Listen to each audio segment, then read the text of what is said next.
For my folks who are top down, meaning you're more awake up here and you're just kind of coming into a body, cosmic energy typically feels really good.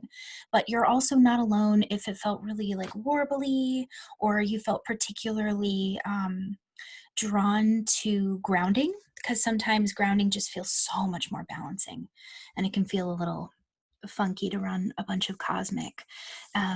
But Stasia actually reached out to me and asks, is it weird to kind of want one over the other? And I just wanted to answer that collectively for everybody. No, it's not. You can't get out of balance running either. Because you're working with neutral earth and neutral cosmic, it's just healing. That's one of the things I really love about this is it's not, you're not going to get imbalance because you're working with neutral energies. And neutral energies will allow things to clear out and make space for your spirit to be in your body and your body to exist a little bit more free every single time. So don't get all in your head about that. Same with the chakras. Everyone's like, are they supposed to be spinning this way or that way? They're spinning both directions. So it's the same thing with earth and cosmic. You can't really go wrong. Shauna added, see, this is the first class. I wasn't exhausted leading up to it. Awesome. But I was exhausted all day yesterday until I went in and laid in the hammock, ran earth first and then cosmic, and it's getting easier on my own, but still some resistance. I'm sure because so much earthy heaviness in the last few weeks, starting to feel more mental, flighty, pingy Gemini. Well, we're getting to Gemini season, baby. There's a couple people that aren't here tonight because they were like, I need to sleep. And I said, yes, do it. Late Taurus season magic. Yeah, this week is a mixed bag. I'm not sure. This is Natalie. I'm not sure I've been as in touch with cosmic versus grounding as much as natural cycles here. Sunny days, I'm up and full of energy. Rainy days, I'm down and in bed. I was exhausted today and melancholy, but I got out into the garden and just got back from a lake swim. Feeling a lot better. Awesome. Yeah, it's been weird around here. I feel you. Slept all day today. My sleep schedule is all wonky. We're working a lot with our brain and our neurology. So that is to be expected. If you guys have gone through big wake up periods independently of psychic skills or psychic tools, then you'll probably recognize the wonkiness of the sleep schedule. It's because your neurology is changing, your literal biochemistry in your brain is changing. Same here, I haven't slept much this week. I've been experiencing loads of insomnia. Yeah. Grounding can help that. I also want to say hello to insomnia as a means of connecting with the ether sphere when nobody is up and around. That I noticed was a big part of the awakening process for me, was that sometimes I was just up at 2-3 o'clock in the morning, and the class that you're sitting in right now was given to me at times like that. So it's a really fertile time when most of humanity just isn't awake. And so then you have more access, especially if you're an empath and you're normally hit with so much consciousness throughout the day, that you can really start to feel yourself at those times. So I'm a big fan of non-resistance, which we're going to be talking about tonight. We're going to be talking about neutrality, amusement, non-resistance, and non-judgment.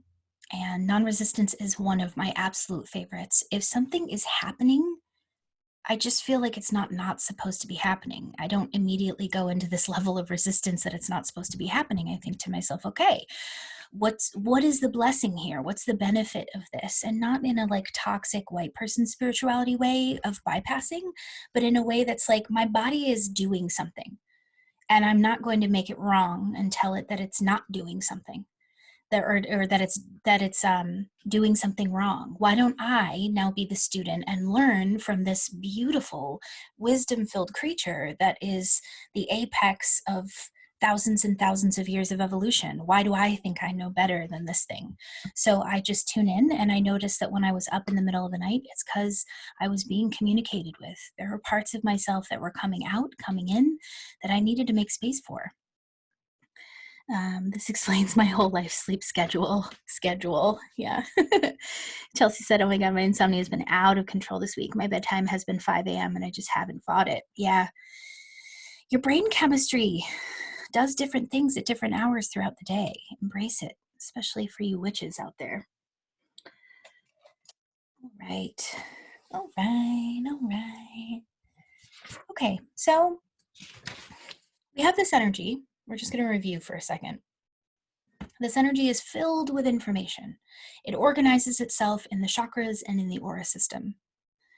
And so through those layers, you can communicate with information about any different part of you, right? That was our first week. There it is, all of our info. And then in order to access it, we have to ground and get it real and get ourselves real and start to release some of the excess energy from the said thousands of years of evolution that may have gone a little wonky for our family line or for whatever DNA that we're sitting in. So we release. Then we say hello to the darker parts of ourselves because they come up when we ground and we get still and we say hello to ourselves. There is a voice internally that comes up. My pro tip is that we listen to every single one that comes up. Again, this level of non-resistance. Doesn't matter what it's saying, it just matters that we're there to listen to what it's saying. This repairs our communication with ourselves. This repairs our connection to our internal voice. Now, our internal voice has lots of different personalities. Those personalities are that cosmic flow that's organized in our natal chart. That is sort of the map of our life and how we are actualizing our personality through the years. As planets move around, they ping on different energies in our aura and in our chakras and different patterns of energies to cleanse them at different times. This is why when you wake up, you get to know your astrology and you see that as planets are moving around, we're all going through different themes. It has a way of individuating the awakening process, and it has a way of bringing you into the collective in a really nice way. Because if Uranus is doing this one thing, we're all under the influence of that. We're just having a different response to it internally. It's been really fun, by the way, looking at you guys' charts. It's hard for me to not fall in love with people when I see their charts because it's just this like beautiful cosmic fingerprint. And once you see how they're working their energy and working their life, it just, I don't know, it's so fun. It allows me to take care of people in a really beautiful way. I know how to communicate with them or why they are the way they are or how to guide them when I see what's going on in their charts. So I'm glad you guys have been enjoying that. So that's us up until now. We have energy. We ground that energy so that we can release some of the gook and the heaviness and get more real in our bodies. We say hello to the darker parts of ourselves, and we say hello to these voices in our heads and these parts of our personality so we can actualize that. That really, it happens all over, but it also really happens in the fourth chakra. The fourth chakra is your identity. It's your ego. So that's that middle point between the lower chakras and the upper chakras. Okay, we're all clear on that. Now we're going to work the thing that we're most here to work, which is our clairvoyance. I'm going to go into that a little bit more later. And for right now, I just want to get us here and get us nice and grounded and work the tools that we've been working so far. Natalie added, I will say I've done a lot of releasing this week, clearing a ton of old heartache and grief through tears, but with a lightness around it. Yeah, I hear you on that one. That's some Venus retrograde helping us out this week too, with clearing that grief and heartache. But yeah, if you felt your heart chakra light up or your ego or identity light up this week, that is no mistake. Anytime you work with your astrology and you're working with earth and cosmic and kind, it's helping you balance that out and really open up your heart space. Man, every time I teach one of these classes, I'm like, oh, there's so much more I want to say about all this. I teach like 5 more classes in this. One of them is the ego and being able to open your heart and open your open your heart to yourself. We started doing that with the astrology, but I think we're going to keep it going more throughout each class and really do it in the womb class. The womb class is going to be also focused on the heart, even if you don't happen to have a womb. Cheers to our gentlemen in the class. All right, beautiful people, go ahead and close your eyes. And would you just enjoy your own space?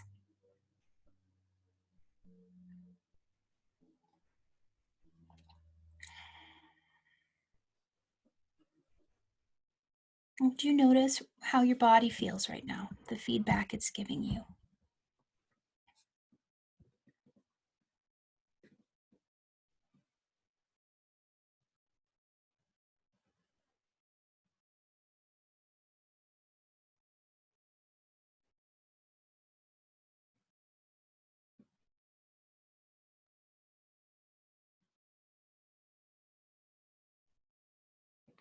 Whatever you're feeling, would you be in non resistance?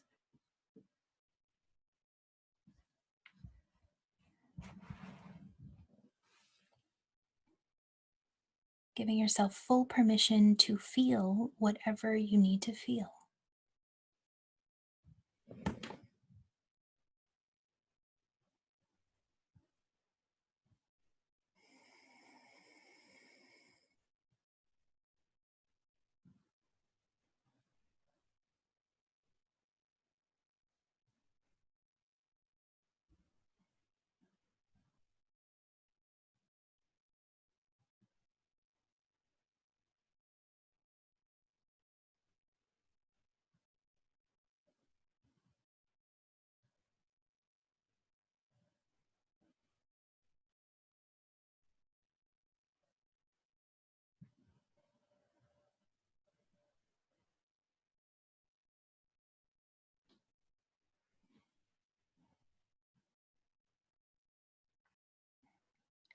And in doing this, would you begin to ground your body in whatever way feels real for you today?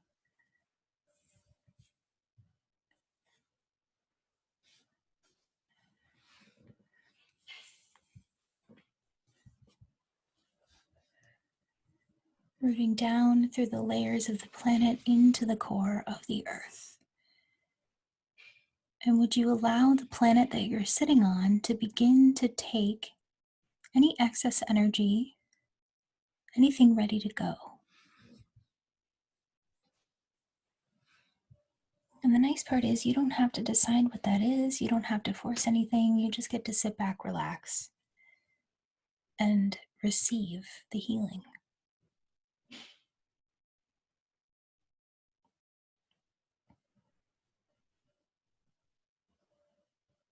Earth energy is kind of like free with the purchase of a body.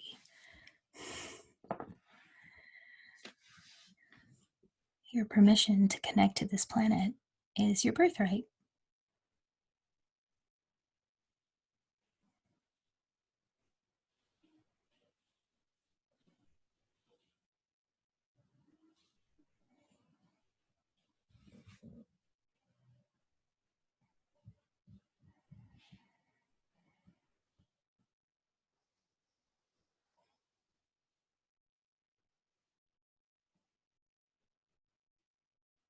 And would you take a moment and feel how much your body loves you?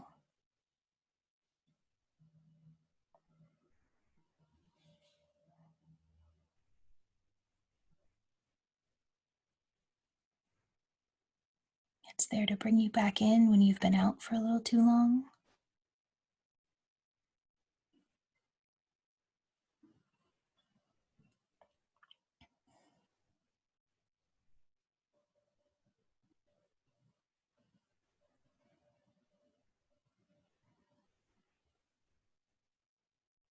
It's always giving you communication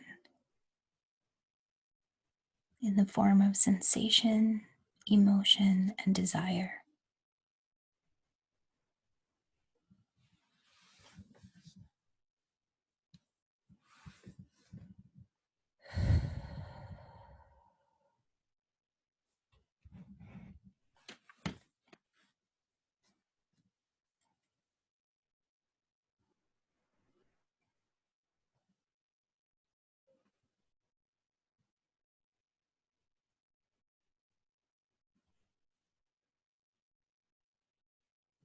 Would you let the earth energy come up through the layers of the planet if you haven't started to feel and know this already? Would you let it come up through your feet chakra, your first chakra, and start to flow through the tendons, ligaments, bones, tissues, and organ structures of your body? Breathe. and let it in.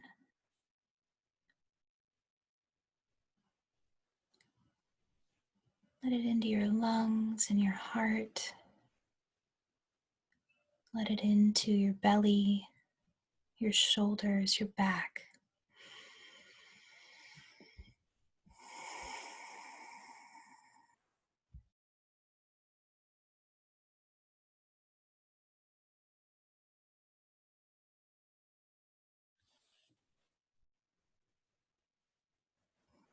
Watch and feel as it moves down your arms, your hands, out your fingertips as they buzz and open.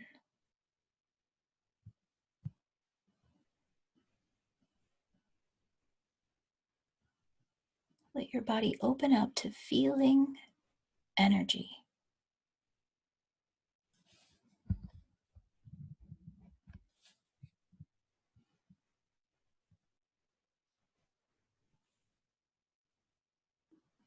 If there's anything you've been resisting in your body, would you let your body know that you are not going to resist it, that you're here to do whatever it needs?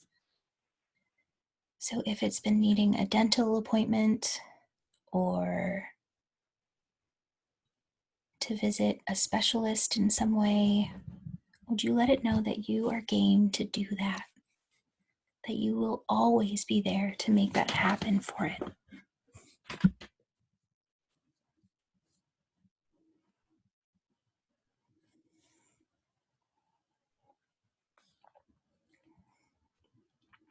Would you let it know that it's safe to communicate with you?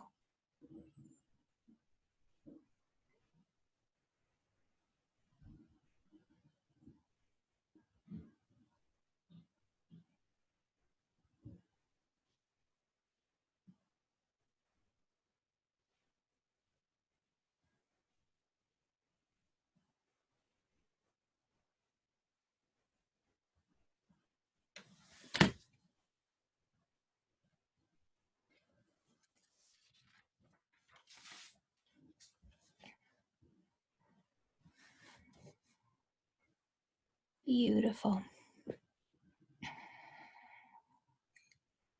Now for something entirely different, but very appropriate. Say hello to the top of your head, your seventh chakra. As a reminder, the chakras work in pairs. So the more safe you are, the more wisdom you have.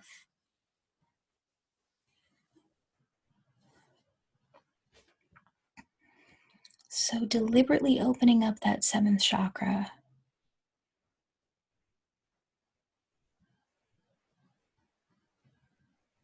spinning and opening and inviting a neutral cosmic energy to come down through the many layers of the astral of this planet. This planet also has an aura.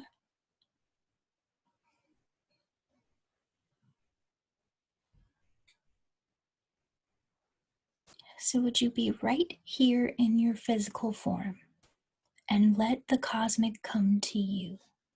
You don't have to disassociate. You can stay right here.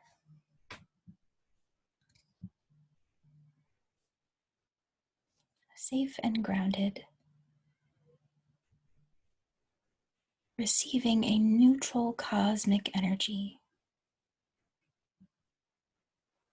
Bringing in magic and opportunities and growth and perspective shifts right into your safe body.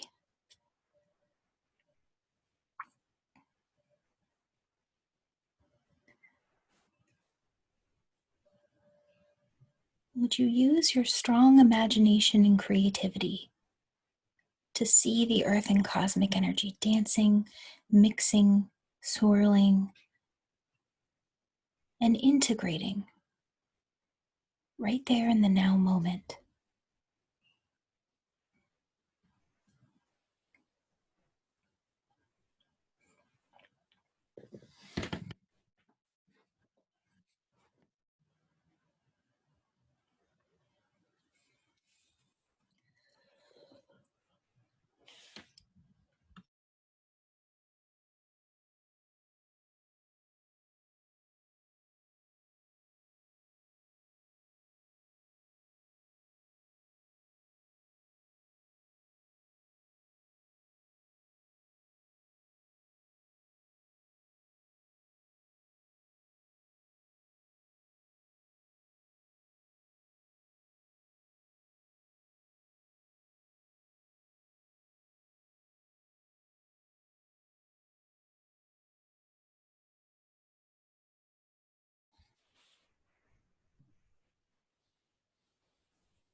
As you let the earth and cosmic energy run through you, all 12 layers of your aura, all 12 layers of your 7 chakras, let them open and spin. Let the earth take any excess energy that's ready to go, that isn't yours to deal with.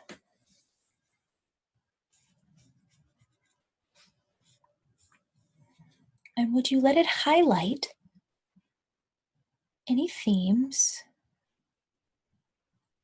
that are for you to say hello to today?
Now that you're all quiet and open, if there are any shadow aspects that need your love and attention today,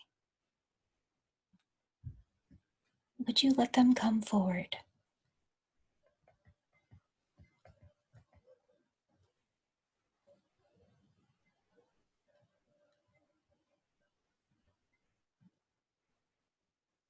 Any parts of you you haven't accepted as real or legitimate?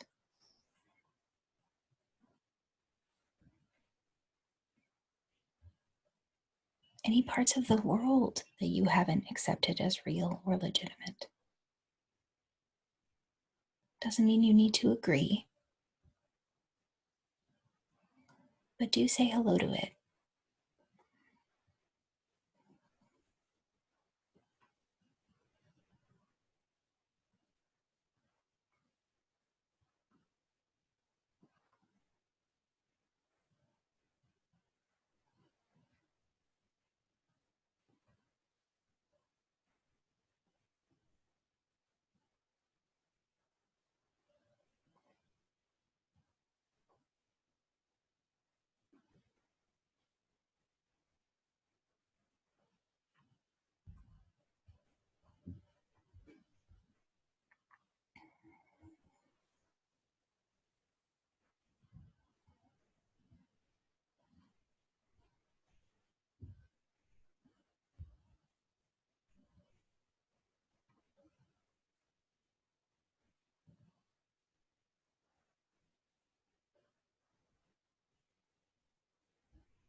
I want to remind you that if you have recurring things coming up, parts of self, issues that come up over and over again, it's not because you're not getting it. It's because at a certain point, these things come to you to be liberated. So if you have recurring patterns or different types of people that keep showing up in your life, all you have to give is an effective hello to it.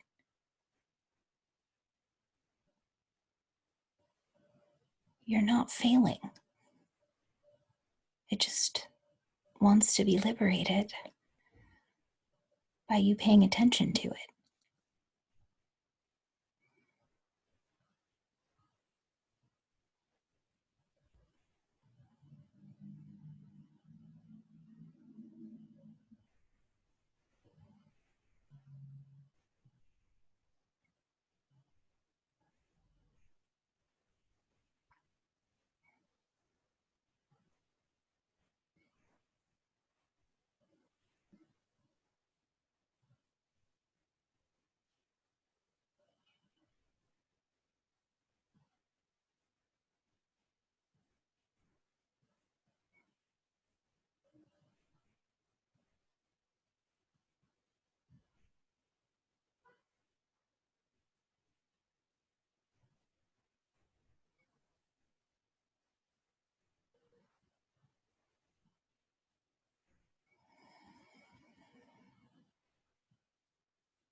And now, before we come out, I want you to notice where your energy and attention is.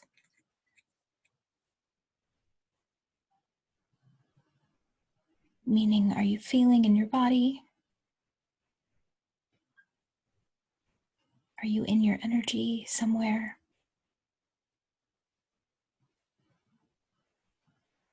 Just take a note of this, because we're going to be locating ourselves in the next meditation.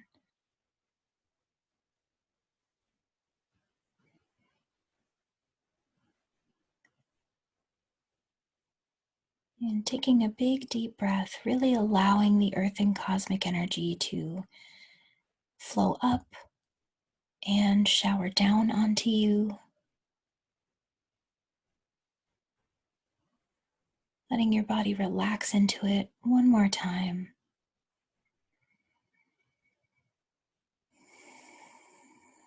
Before you breathe and stretch and come out of meditation slowly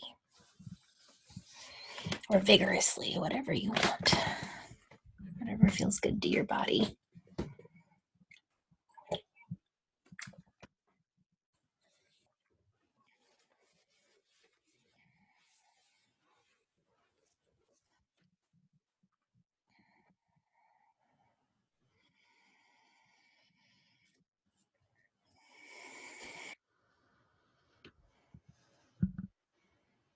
Alrighty. Clairvoyance. Felt a lot of cactus-like prickly energy in my aura field. Right on. Right on. Yeah, if you guys have anything to share, by all means, let me know how it went, what you noticed. Feel free to unmute and talk as well, especially if you guys have questions. No question is overly simplified.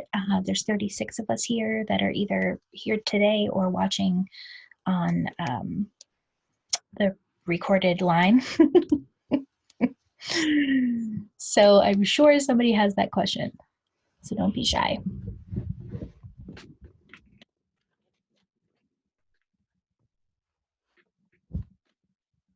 Got a big topic this evening.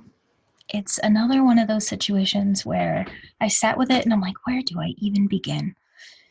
The reason that I wanted to teach this class is because so many of us are empaths, meaning we can feel really intensely.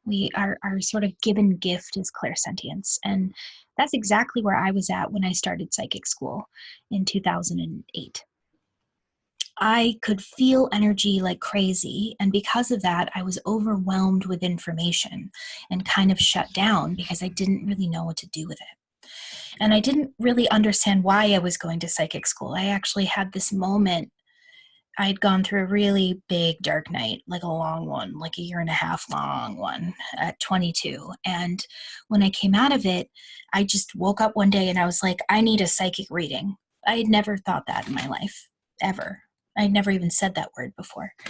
And so I went about getting a psychic reading. And the person who read me went to the school that I went to. And she was able to break down why it's really important to not just be empathic, second chakra, but also have that sibling chakra. I call them sister chakras. If you're not into that gender dynamic, then say it how you want. But for me, it's the sister chakras, the first and the seventh, the second and the sixth, the third and the fifth, and then that connection piece at the fourth. The second and the sixth are places that I notice our generation has a lot of mastery. We're really, really, really good at the second and the sixth. So our ability to be intimate with energy, our ability to feel energy, and our ability to see energy. If you notice, a lot of us are creatives. A lot of us really took to Instagram, which is where I met a lot of you. That's the sixth chakra of our culture right now. It's all pictures. So the sixth chakra has to do with seeing clearly, the ability to see clearly. This is essential. if you have a very high functioning second chakra. But I noticed that we really don't. We were born with this ability, but then we have to work our ability. It's like somebody who's an Olympic swimmer, and the God-given gift is that they want to work on it, that they have this aptitude and then they want to work deeper into it. It's the same way with us, with our ability to be empathic and psychic at the same time. To me, psychic means being able to be awake at all levels and handle the complexity of that information coming through. And this empath to clairvoyant dichotomy is really, really important in terms of us being able to navigate our lives well. Otherwise, we're just in a bunch of mirroring and projection. So the sixth chakra is normally filled with a lot of other people's version of what our path should be. Our parents' concepts of what we should be walking out, cultural concepts of what we should be walking out. Our visions get very clouded. Have you guys ever experienced that before? The inability to navigate your own life because your vision is really clouded by other people's experiences. Now, that is an undertaking to clear out, but we have all agreed to do that. And so everybody here has done that to a certain extent. We've all liberated ourselves from the concept of maybe the religion we grew up in, definitely the concept that our parents have of us and the vision that they have of us. Sometimes those things align. Sometimes our parents' vision is very much in alignment with what we're doing in our lifetime, but oftentimes the last generation, they've innovated what they can, and now we take that and we innovate further. So having a clean, clear, aligned sixth chakra to yourself and your energy is essential to be able to navigate that path. Okay. Now, the ability to see clearly really hinges on a couple of things here. Let me reference my notes. It hinges on the ability to be in non-judgment. Now, this is the thing that's the opposite of the second chakra.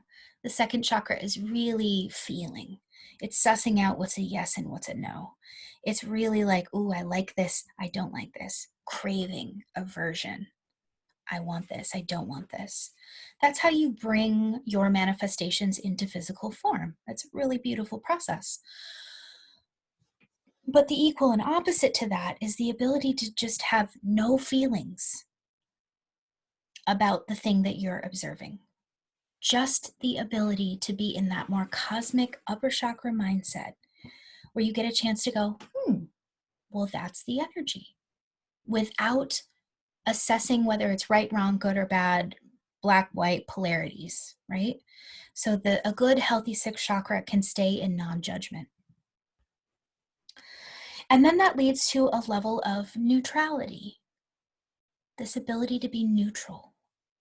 Again, this non-judgmental, non-emotional space. For those of you that have been stuck in your second chakra for a really long time, this is super liberating to not have to feel your way through everything, but to be able to actually just look at the energy and be neutral about it. Now, in order to be neutral, you have to be safe. If you're safe with yourself and you're nice and grounded, it's a lot easier to be neutral about something. A lot of people find a space of neutrality by disassociating. That's not uncommon. That's what happens when we experience a level of emotion that is too high for us to even contemplate. Traumatic situations are good for this. They'll teach you that level of disassociation because the emotion's too high. This is not a disassociation. This is a choosing to be in a non-judgmental space. It's a choosing to be in a learning space rather than a so overwhelmed emotionally that now we're out of our bodies and we've disassociated. So for those of you that have gone through a lot of trauma in your life, you will recognize this a little bit. I just want you to bring it into your body because now that trauma isn't happening. Now you can be safe in your body and be in the center of your head, which is where your sixth chakra lives, and look at energy without judgment. That's what we're going to be doing tonight. The third thing I really love about the sixth chakra is there's an inborn level of amusement there when you really work into it. And all of you are sitting here because you have a connection to your spirit, yeah? Isn't spirit fucking hilarious? Isn't it like the cosmic jokes on us sometimes? When you really get close to spirit, it's got jokes for days. And so one of my favorite ways to move into my sixth chakra is, like I said in the beginning of our class, cat memes, which my partner has really taken to sending me all of the time. It's wonderful. The ability to giggle at whatever you're in and just be like, oh, Jesus Christ, because life is intense and life is a lot and life is full on. That's why we have a sixth chakra, to calm that down a little bit and balance the frequencies so it's not all like this at you all the time. This beautiful simulation that we're all in is very loud. It's very real. And the ability to kind of tune it out for a second and just go into the center of our heads, find our cosmic level of amusement, listen to all the different pieces of information in there, and see energy clearly is, when you learn how to do this, it is beautiful. It's an essential part of being able to navigate your life. Now, what stops people is normally that overwhelm. They go in and there's no grounding and there's just empathic overwhelm. We've cleared out a lot of that stuff. There's a method to this madness. So we're in week 5. We've spent 5 weeks saying hello to, moving through, and grounding anything that's too overwhelming. Earth and Cosmic tunes a lot of that stuff down, and your ability to be with whatever part of yourself coming up or whatever dark part of you coming up will help you move into a space of neutrality and just say hello to the energy as it is. Okay. Thoughts and feelings. I just want to pause here for a second before we go a little deeper. Natalie said, what a beautiful perspective on disassociation. Yeah, it's again, queen of non-resistance here. Libra Moon 5000. I just really feel like every single thing that we've learned in our lifetime, there's a shitty part of it and there's an awesome part of it.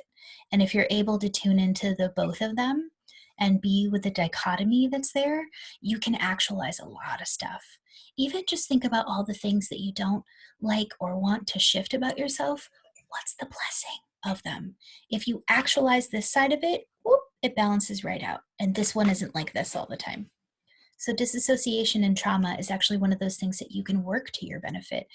And when you know how to work with your sixth chakra and you're not overwhelmed empathically, it's very easy to see the silver lining or the gray and the silver lining. You know, like you can see all sides of things really, really nicely. Okay, beauties.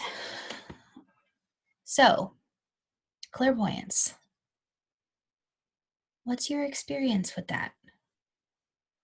Have you guys worked your clairvoyance before? Worked that third eye, sixth chakra?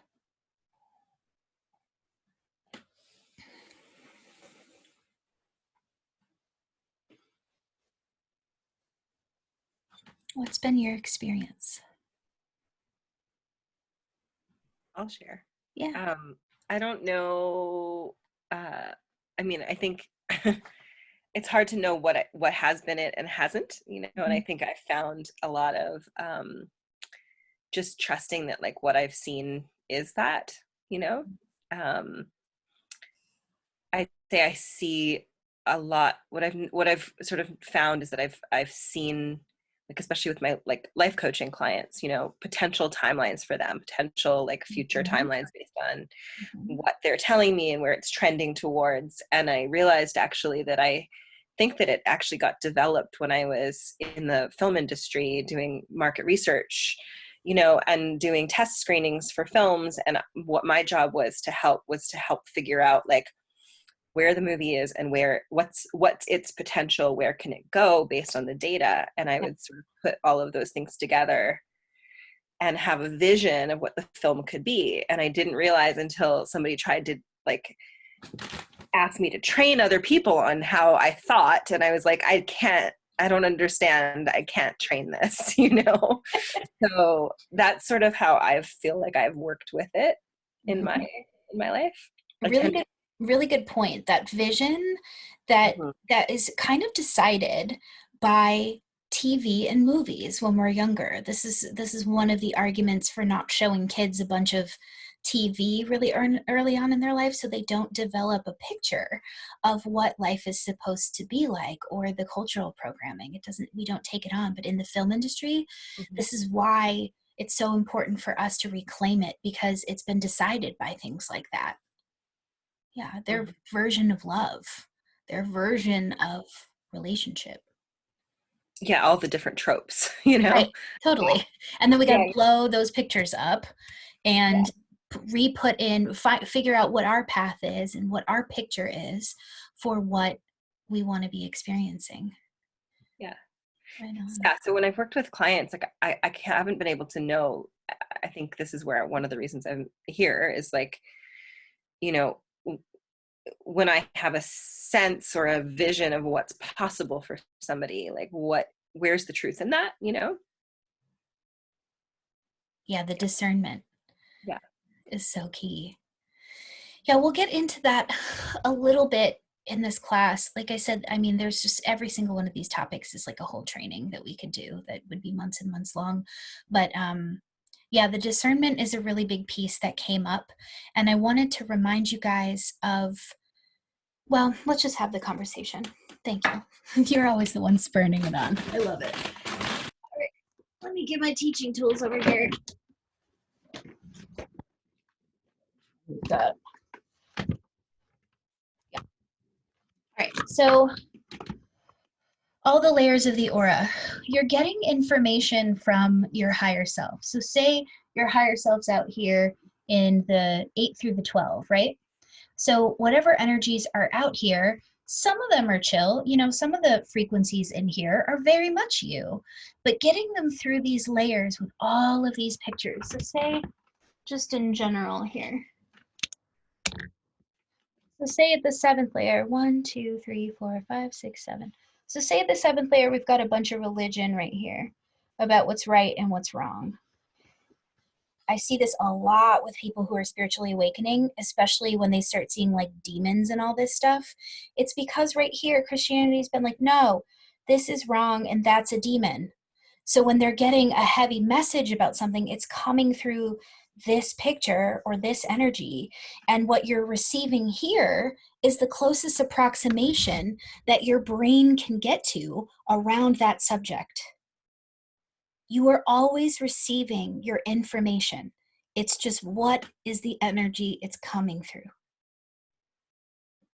Which is why it's so fucking important to run neutral earth and neutral cosmic and clear the pathways out a bit. Or you're going to be driven crazy. I mean, that's okay too. Because now you know how to say hello to each and every layer of this stuff. But that discernment is really key. And your ability to be in non-judgment about it. Oh, look, there's a winged demon. My housemate was going through this the other day. They're going through a trance medium awakening process, and they will be a brilliant teacher one day. But they have a lot of trauma from their early life. So every time they receive information on a spiritual level, which is they're very high frequency. Like this is a 12 layer. They have like they're awake in like the 14th, 15th, 16th, 17th, 67th dimensions. Like they are way out there. They have a lot of, if you've heard of the Arcturians, they're very close to the Arcturian energy, which is very high considering the human frequencies. And so when it's coming through all this density that's been just sitting there, and they have been working their aura to clear out a lot of that stuff, and it's getting a lot less scary. But when they moved in with me, they were like freaking out about this. It's heavy, which is why you got to know how to do shadow work, and you got to have neutrality so that you can say hello to this stuff without losing your mind.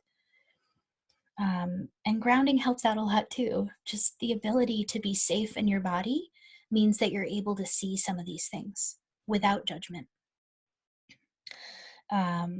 Yeah, and then hopefully you get to some of the liberated places that I've gotten to with it, which is where I really just feel safe with whatever pops up. It could be the scariest thing in the world, and I still am able to hang with it. I'm still able to chat with it. I'm still able to integrate it and be that centerpiece. But that's my astrology. That's my gig in this lifetime. You guys have different gigs. I just want you to be able to understand how to discern the energy coming through here. And it's the same. It's the same with the layers of the aura, or the same with the layers of the chakra. All of these pictures and frequencies and stuff, as they clear out, you're going to be able to receive more nuanced information, and information that is balanced instead of one way or another. So yeah, let me just check in with what everybody's saying. I'd like to say something. Yeah. Actually, with you bringing up the Octurians, yesterday with my circle, I was shown like light. There's this artist and he creates like light codes. Yeah. But it was crazy, and specifically the reason he was showing it was because of me, and it's something that I really connected to. So I just find it interesting that you just said that right now, but specifically with my because yeah, they're like, hi everybody. But specifically with my clairvoyance has been very well developed until my early 20s. And then whatever happened in my early 20s, it's receded. So it's almost been too scared, essentially, to kind of fully express itself. Yeah. I've had I used to be, as a child, I'd look to the side and my mind's eye, I could clearly see like something that would happen. So, I once told my mom, I looked over to the side and I saw a car hit my mom's car as she was pulling out. And I told my mom, I'm like, oh, does my sister have insurance? Kind of crazy like that. Or like this almost like holographic world in another room playing out, and I can see their world stacked on top of our world. Yeah. Yep. But now I no longer really have access to that. I still see mind's eye visions every now and then, but it's much more subtle. Yeah. Did something happen in your early 20s, or did you just kind of like be an adult at that point? I would say a lot happened in my early 20s, so I wouldn't really be able to pinpoint what specifically took place. Yeah. Yeah, That's all right. I would say we're going to do this, but letting your clairvoyance know that it's okay to come out and play with you again, and it's okay for it to be wherever it is. Sometimes things that we're really, really good at get a little bit dimmed down so that we can work on other things. Okay. So that can happen throughout our life. We're just really, really good at this one thing. I actually heard this a lot with orgasm. I've trained with different tantric practitioners and stuff, and people who are just having the most incredible orgasms ever. All of a sudden, they don't have access to those levels and that pleasure anymore.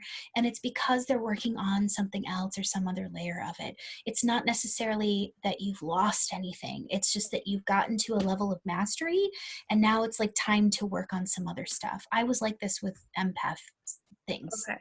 Yeah. I've been asked to work with my body a lot. Yeah. If you're real good up here, especially if you have that star DNA and you're just really, you got a lot of aptitude up here, there will be times in your life that are like, okay, that's enough, because you've already got strength there. And then it's time to bring that into the physical form. Okay. I'm excited to see what happens for you guys, all of you guys, but especially you, knowing that you've gone through that, what kind of relationship develops now, now that you're a little bit older and that you've been able to work through some stuff and with these tools. Okay. Yeah, thank you. Yeah. All right. Maggie said, experience strong clairsentience and claircognizance. So clairsentience is the ability to feel. Claircognizance is the ability to know. you know, when you could just get those answers, that's claircognizance. I feel like I have really shut out more clairvoyance and clairaudience and the clair smelling, whatever that name is. I forget what that one is too, as I've grown up. Clairvoyance is something that I'll be honest with you, clairaudience is something I completely shut off because I heard some crazy stuff growing up and I did not want to hear that again. I still am turning these things on. And clairvoyance was one of those things that I went into because I really wanted to develop it. I knew that it was a place that I didn't have a lot of strength, and it's a place that I'm still building mastery. But I think more so than that there is a mastery that's innately there that I'm learning to uncover and have a relationship with. And I think it's that way with you guys as well. We have all of these abilities. It's just the desire and the work that it takes to uncover and deprogram our relationship to those things so that we can work with them and use them. It's pretty amazing to me that we care about this stuff. that we actually are fighting for our ability to feel and see and know ourselves. I never thought we would be here.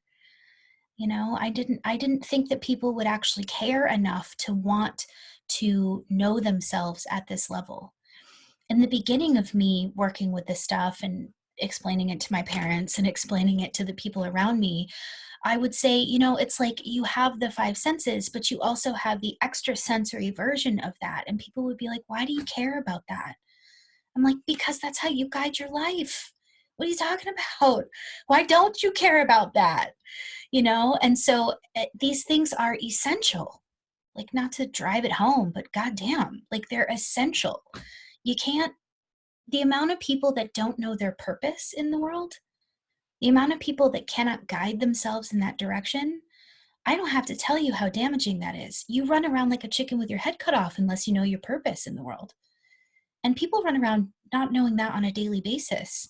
It's traumatizing to not know what your purpose is. You don't know why you're here? What? And so when you go deeper with these senses, you get access to that stuff and you can guide yourself correctly. You don't need me. You don't need anybody else to tell you what you need to do. You can access it for you, which is why I stopped reading people and started teaching people how to do this. You need to be able to do this. Not that reading isn't awesome. Please continue your reading practices, but also consider helping people move energy out of the way so that they can guide themselves. Super important. I wanted to add something about the clairvoyance. Yeah. I feel like when I was younger, I used to see images and it seemed like it was like dead people or kind of dark stuff, and it was like in broad daylight, but the images were always very gray tones, blue tones, like looks like death tones. And I've heard that can change over time if you work through things, but I've kind of shut that out because it was so scary seeing that stuff. Yeah. And I find that my clairvoyance comes through my dreams. So I've seen all of my children like light years before they were conceived, and they even like appearance wise and like gender wise and everything completely accurate to where I was like, I don't think I can produce a kid with blonde hair and blue eyes, and it's happened. But I've also had some scary stuff like I've had reoccurrent dreams when I was living in Charlotte, North Carolina, that I would be living in a place on the water connected by bridges later in life, and that I would have more children and my kids would be fairly spaced apart, which they are now. And I had a dream that I would die at 47 through a bomb that would go off in a subway. And I've revisited that place multiple times, and it hit me when I moved to Sydney. I was like, there's a subway that kind of matched my vision. And so stuff like that, it's like, I don't really want to see that shit. Like, especially like having like young children and stuff like that. So yeah, like the disturbing stuff is I don't know how to comfortably move through that. Yes. I'm so glad you're here, and I'm so glad you asked that. The disturbing stuff is real, and it's that timeline opening up that's saying this is possible. Be wary of this. So navigate yourself out of this, and that's going to bring us into the next part of the conversation about clairvoyance. When these timelines open up, when these pathways open up, they are potentialities in this lifetime. They're not guaranteed. And if you can say hello to them in energy first and blow them up, you don't have to walk them out. So tonight, we're going to be mostly working with the blowing up of things, the creating and destroying, meaning we're going to look at the energy as it is, and then we're going to dissipate it. Because that will help you step out of that timeline, disassociate from that energy, bring your energy back to the now moment, and then have a new vision for your life so that you don't have to walk that stuff out. That is legitimately super freaky. And when people see stuff like that, the main thing I want you to know is that you can change it. That's why it's being shown to you, so that you can move your energy out of that space. And it actually doesn't take that much. So, yeah, hang in there with me tonight and let me know how it goes for you after it. But we're going to be doing just like a 4th of July celebration of blowing shit up tonight. All of those pictures and energies that you see in your aura layers and in your chakra layers, which really, you guys, very few of you are going to see those patterns and know those patterns right away. We're in a 101 class. I don't expect you to have the level of mastery of like a clairvoyant student or something like that. But you guys are going to have access to be able to see those pictures and frequencies and be able to change them. Next week, we're going to be doing this the whole entire time. Today, we're introducing the concept of creating and destroying and moving these pictures around. So thank you so much for bringing that up. Iris said, I love being in the 6th chakra. Found it when I was so young. Used it to avoid disassociate from my life. So imagination, writing stories, really existing in another plane was easier. Yeah, we escape a lot of times to those upper chakras, which is why we don't want to be in the lower ones, especially when our family was crazy and we used art to kind of disassociate in that way. I like it. I'm saying yes to the disassociation of it all. It's just you being in the upper chakras and being like, no, thank you, to the lower chakra programming. It's actually pretty intelligent as far as I'm concerned. We just want to get out all of the energy from those lower chakras and make it comfortable for you to be a spirit in physical form and be able to navigate yourself. Maggie, you added, sometimes I question whether it's my intuition or if I'm losing it, particularly when I smell relatives that have passed or like random open parking lots. No, you're not crazy. You just are super psychic.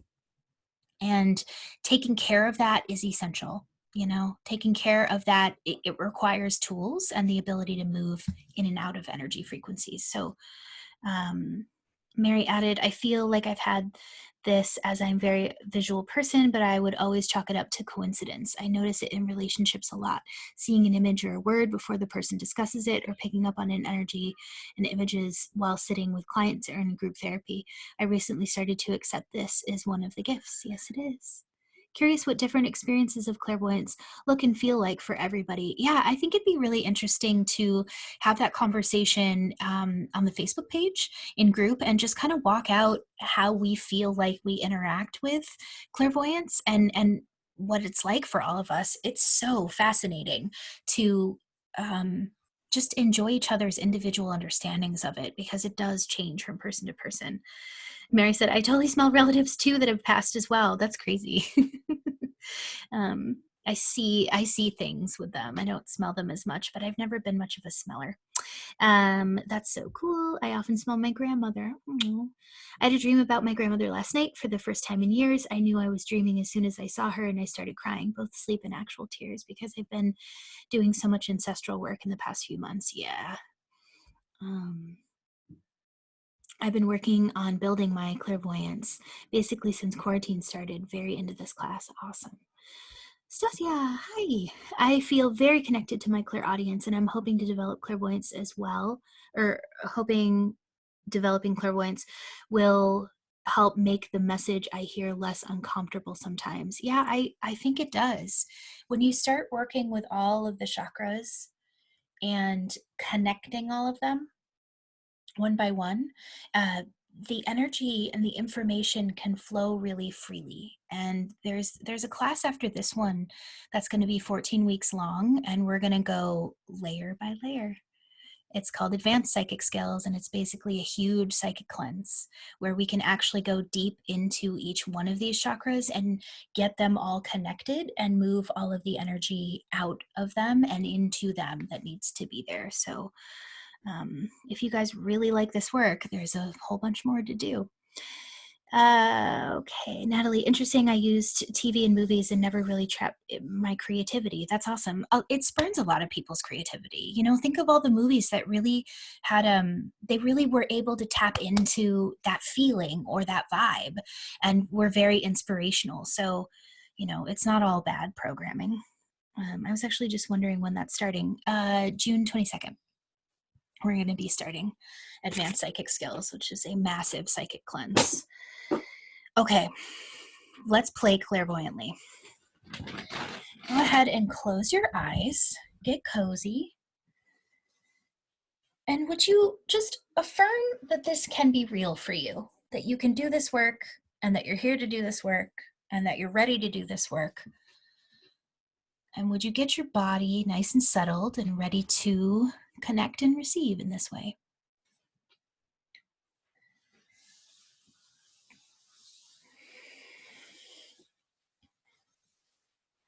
And of course, give your body permission to do whatever it needs to do.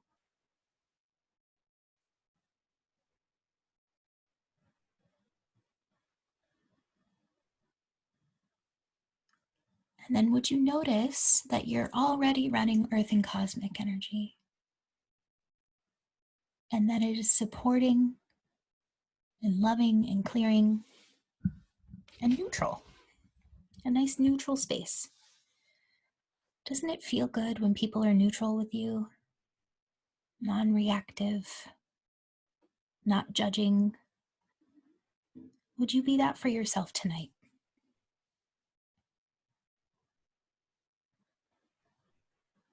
Now, there's a way that we do this as clairvoyants. We move into the center of our heads. So would you begin to pull your energy into the center of your head by gently rolling your eyes in and up?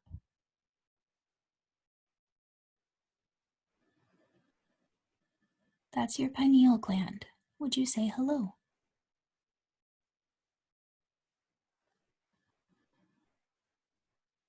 Would you see if earth and cosmic energy is moving through that space?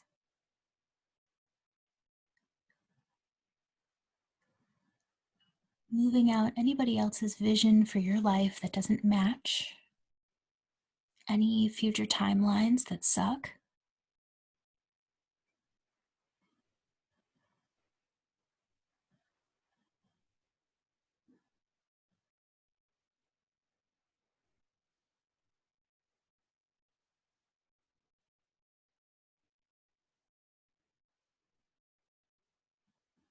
Now, the center of your head is Psychic Command Central. You're still in your body. You're still able to kind of navigate everything. But you're in the driver's seat here. You're not getting battered around by emotions, which are beautiful, wonderful things that we should be feeling. And yet, it's nice to take a break. This is where you can do that. Would you give yourself permission to be not emotional right now?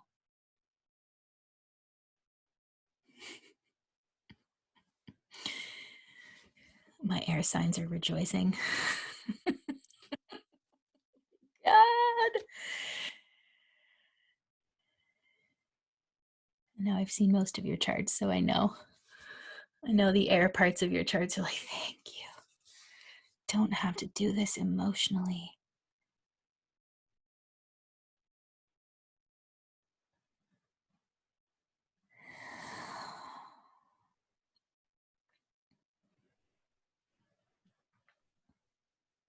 And move into some level of amusement. Can you laugh at yourself, at this process, at the world, at each other, at how dramatic you get sometimes? My water sign people.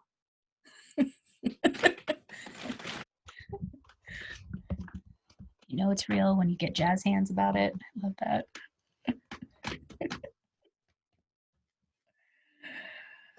This is why I'm making bad jokes and swearing and making you giggle, because it makes it a lot easier to see energy when you're here.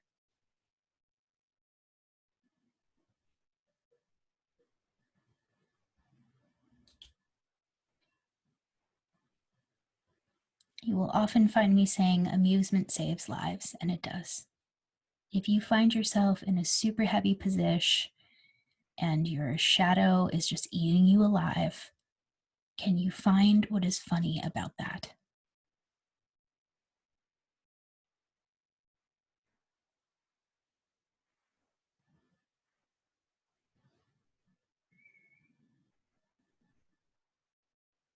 There's a bit of a fun dichotomy here too, where you're in command central, you're totally in charge, but there's a surrender element to this as well. That's where that amusement comes in. There's so much going on, especially now. Look at what we're in right now. Look at where we find ourselves globally. There's so much happening that at a certain point you just have to laugh.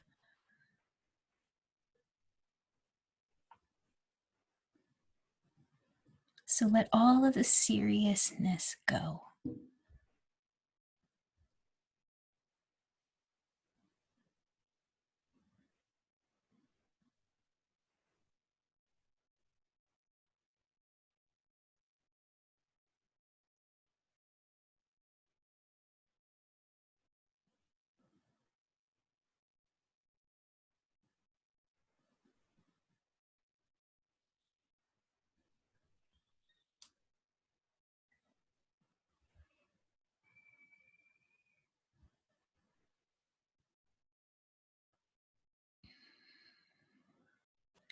So all you have to do is hang out in the center of your head and feel neutrality. That's it.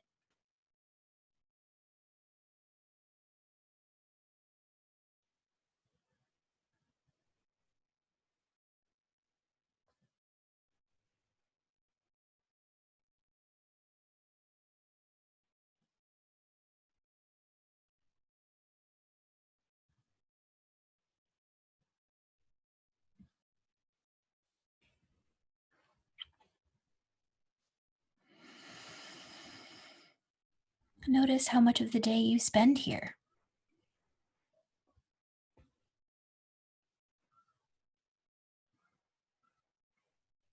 What are the things you do throughout the day that bring you into this state?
And we're going to be coming out of meditation in just a second and reconvening.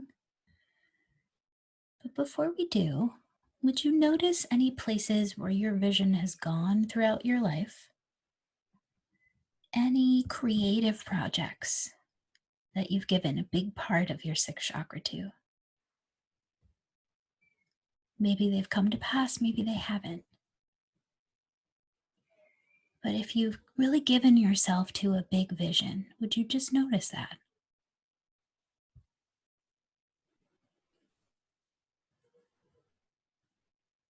What's your vision?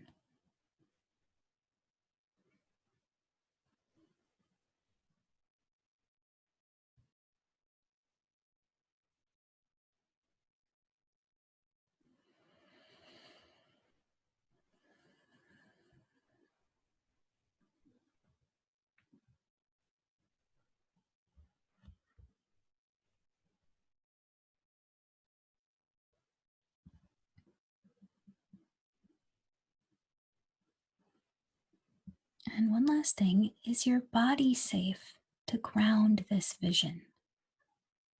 Do you feel safe to ground the vision you have for your life?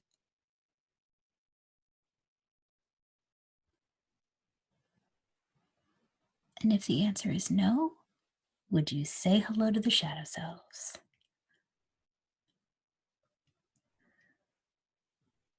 And listen to them.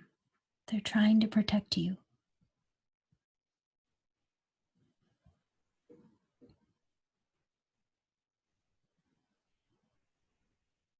Let them have a voice in the creation of this vision.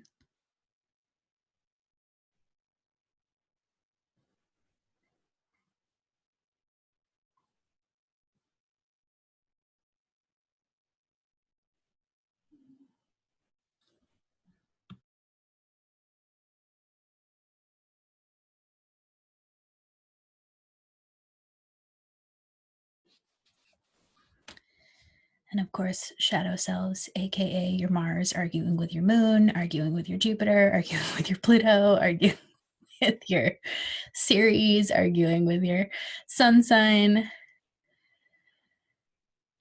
allowing the full peanut gallery to speak here.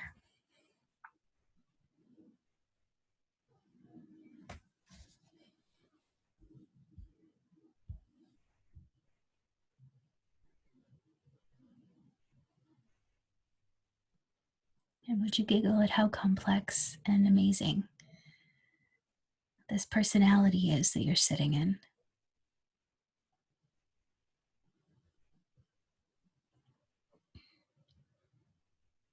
Finding a level of neutrality with yourself, which is the real gift here. It's not about giving neutrality to other people. It's about being neutral to you and how complex you are.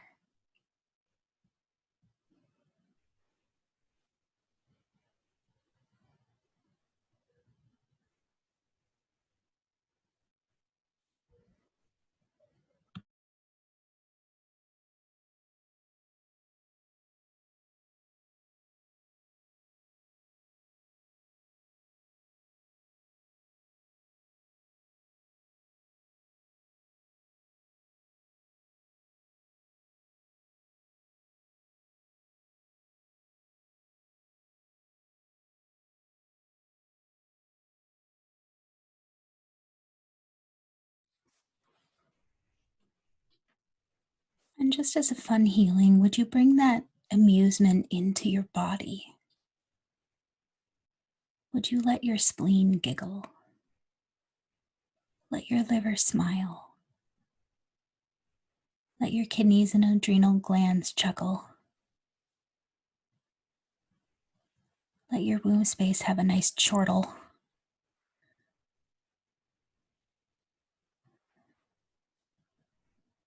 Let your spine be free and laugh.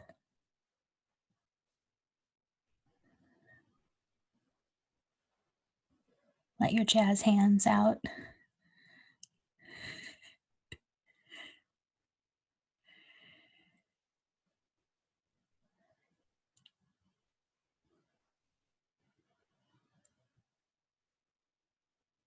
And whenever that beautiful physical form that you're sitting in is ready, would you let it come back into the class space? Keeping your consciousness in the center of your head.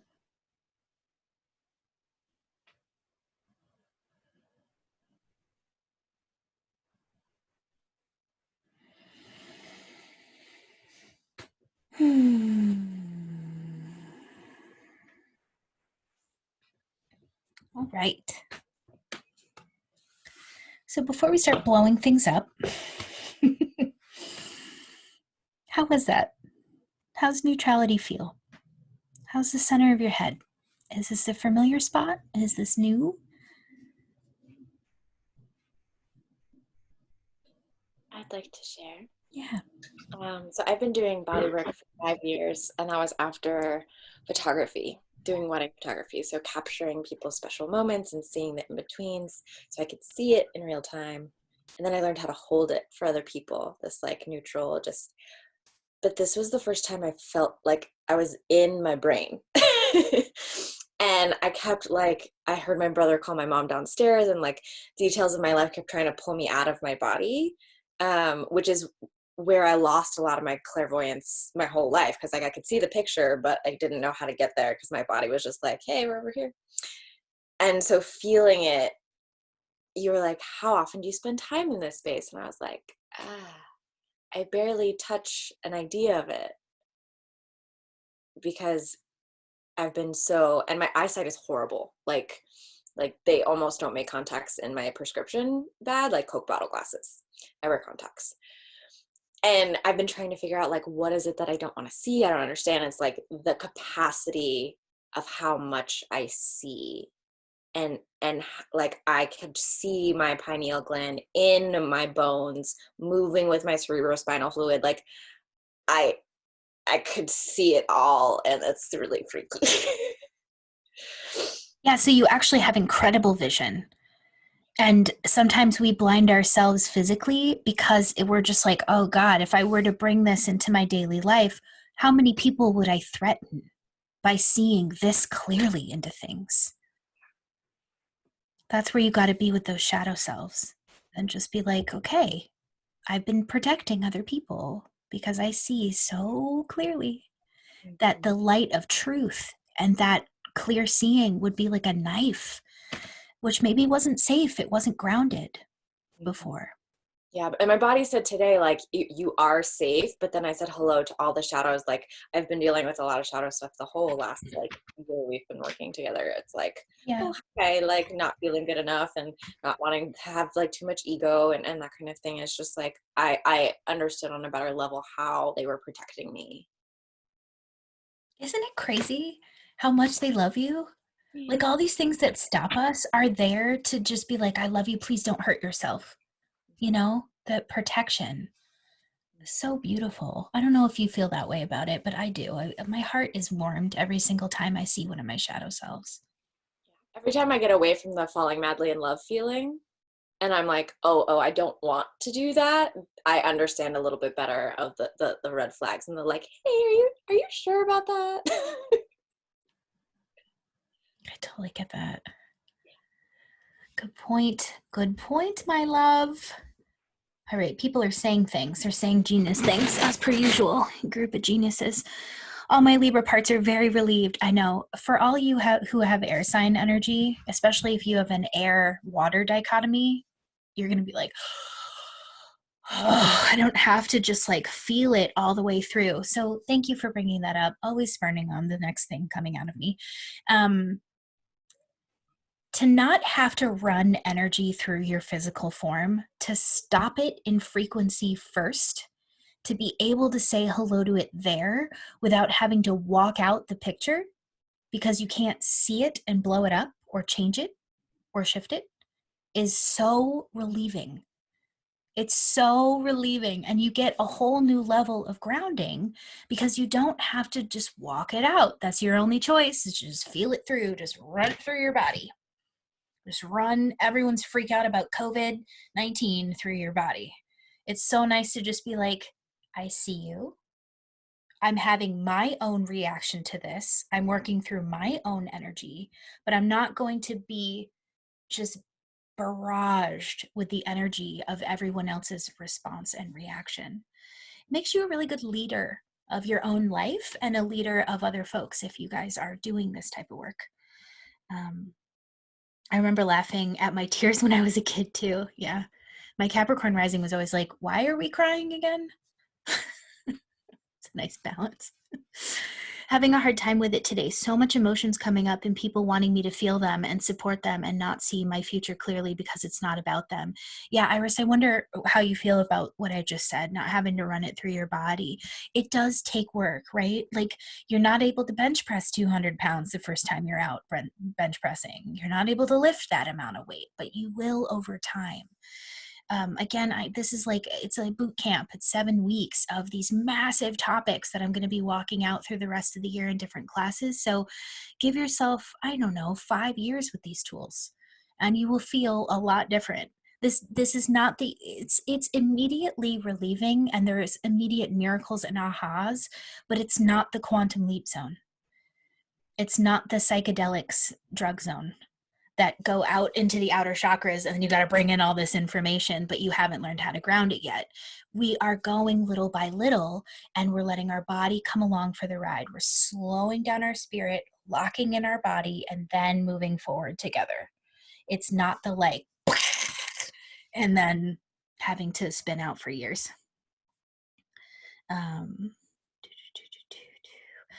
Whoa, I have that with hearing, and I've never considered that perspective. I forgot what I said.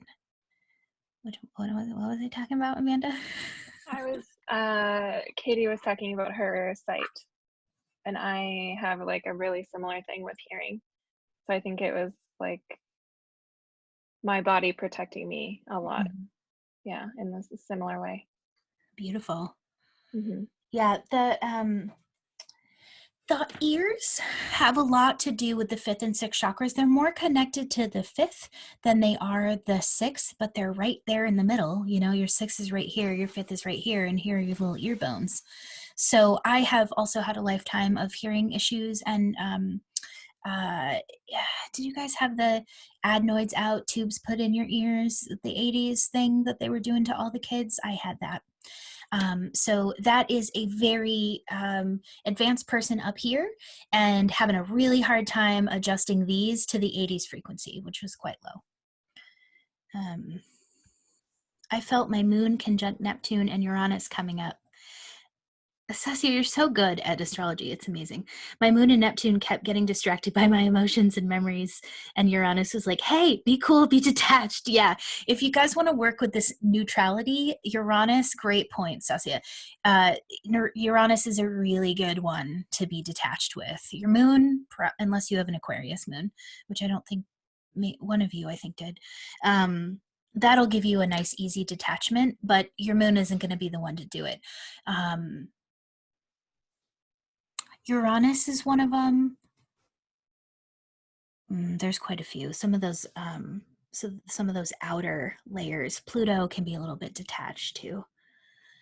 Now I feel so comfortable and solid. God damn it. I don't know why, but my calendar reminds me of all 36 of us having an appointment right now. Now I feel so comfortable and solid being the center of my head, but it's taken about 7 years of doing this work to get there without getting a splitting optical headache. Thank you for bringing that up. Somebody who's been working on this for a long time. That was Chelsea. Chelsea has been working on this a long time. I've been working on this a long time. Allison's been working on this a long time. If you're not used to being in the center of your head or you haven't worked out this muscle before, it takes some time. This life is a very long time though. So we've got time to work on all of these aspects of ourselves. It takes a bit. I used to bring, and I was such a crazy holistic person, but I learned that taking a little bit of Advil after my psychic classes really helped out a lot. And I would do that. I would just allow myself the opportunity to do it. I like to, and I have come to the point with my body where I would rather take my body out of pain than uphold some vision that maybe isn't in alignment with what my body needs right now. And so I got into holistic health very early on. And I hated the Western medical community. Now I'm partnered with a medicine nurse in the Western medical community who is super holistic and all of those things. But I had a real big judgment about it for a super long time. And I wasn't able to merge this very alternative work with the Western medical work for a bit because I was really judgmental. There are still spaces that I'm really judgmental, but I love the relaxing and the balancing that's happened around the non-judgment of things, because then you can use all the medicinals here without any judgment and without having to deny yourself anything. Natalie added, I didn't see anything right away. I felt the same pressure I've mentioned before that I felt doing theta healing meditations. Very similar, honestly. You'll get into those delta, alpha, theta wave states when you're doing psychic work. And in fact, I would love to see the correlation. I don't know the science behind stuff like that, but I know it's there.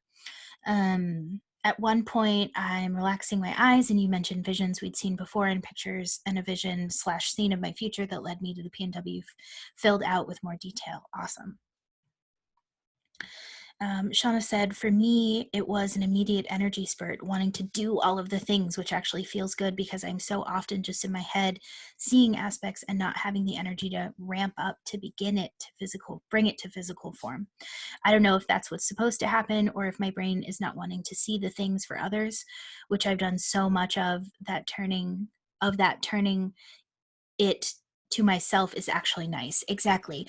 So a lot of you were super psychic babes for your family. And a lot of this psychic ability or your psychic abilities has been for other people and not for you. This 7 weeks that we're spending together, this is all you, baby. You don't need to bring this to other people. I'll be teaching a reading class in the fall, which will all be about that, about being a vessel for other people and really working that neutrality for other people. But for this is just for you. You are the only thing that matters. You are the only being that matters in this class. Lo said, I had my adenoids taken out. Yeah, I thought you said adrenals for a second. I was like, what? That's an option? I had my adenoids taken out too when they grew back. That's so crazy. Stacia, thank you. Yeah, Mama, you are really good at astrology. Krista said, being in the sixth chakra feels so familiar, yet I rarely use it unless it's in my dreams. I asked what was needed to access it more, and it said I simply need to be more present. I think when I'm interacting in everyday life, I never stand in the present. I'm always someplace else, past and future. Who knows where else? Exactly. That's what we're doing, is getting really comfortable in the present moment. If your body's hurting, if you're one of my people who has had chronic illnesses, that is really hard to want to be in your body if you are in pain. It's really hard to be in your body when your energy is just sapped out from pictures and energies and family programming and all of this stuff that took your energy or scattered your energy. If your body's giving you major feedback, that is tough to want to be in your body. So it's really brave to slow yourself down out of the future, which is what we do when we're unsafe. We're like, okay, I got to get here. I just got to get here. I got to get here, and come back into the present moment or the past. I'm a huge past person. As a Cancerian, I am always in the past, processing the past. But again, I'm not in resistance to it. I know this is part of who I am. I'm not going to listen to the prevailing pictures about how I shouldn't be doing that. I'm looking at my own path and my own astrology and going, I am actualizing and remembering the past. So whenever you're in those two places, I wonder if you can just have them in the now moment. Really say hello to the both of them, but in the now moment. That's an option too. I had my tonsils and adenoids out too. Krista said, love the Erin. I'm using all of the medicine. Used to sit in the holistic only camp, but I see the good and the bad of it now. Yeah, the balance is just, man, it's so important in the world. When you said, because if you cut something off, and I've learned this, like I am perpetually annoyed at Trump and his followers. However, I understand how and what they're being about. You know what I mean? I get it. I'm able to sit with my stepfather and be like, what about Fox News is really turning you on right now? Like, what are you getting from this? I'm able to talk to my uncles. I'm able to have the conversations. And so the non-judgment, even though I have wild judgment, but I still have enough energy in non-judgment that I can keep the communication open. That's what allows for the unity to happen, despite my proclivities, despite the things that I do and don't like, which you're allowed to have. So non-judgment is not a thing we thrust upon ourselves and then hold ourselves to, just like holistic health. We don't say like, this is the only way to do it.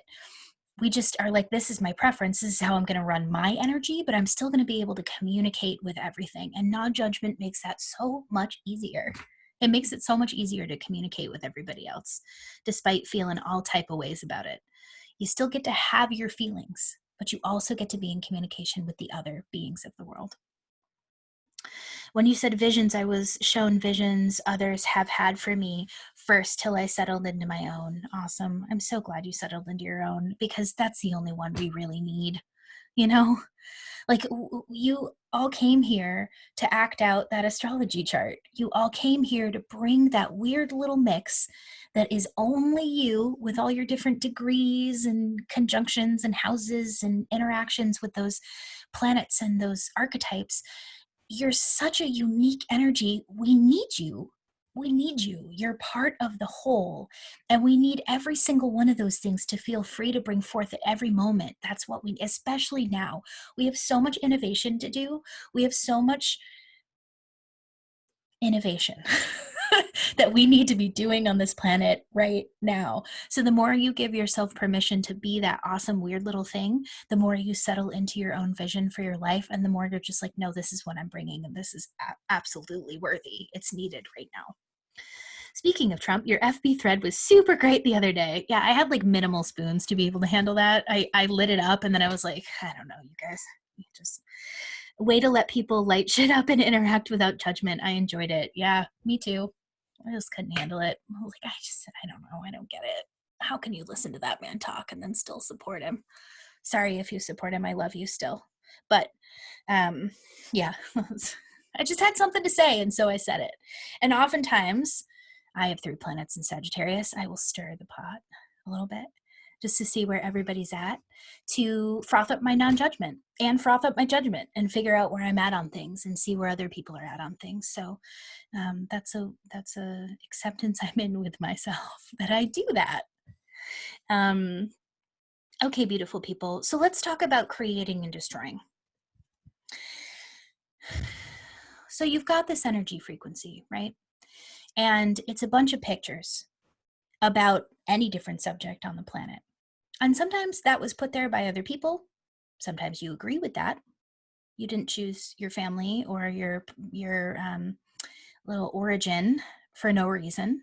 It actually helped shape you to light up some things, actualize some things early on in your life that you wanted to actualize and that you needed to actualize. That does not excuse crazy ass trauma. No, it doesn't. People don't get off the hook for the things that they've done to you, and it doesn't mean people aren't victims of wildly crazy things that maybe should not happen. But it does help actualize a bunch of stuff inside of you. These pictures and energies and frequencies are all concepts that then walk themselves out and become real. But you can locate them and shift them by blowing them up. And you can recreate a new picture of what you want. You are so familiar with this. You've done this a million times. How many times have you decided something different, recreated a different thing in your head, even had an art project that you were doing, scrapped it, did it a different way, a body of work, writing, your career, health.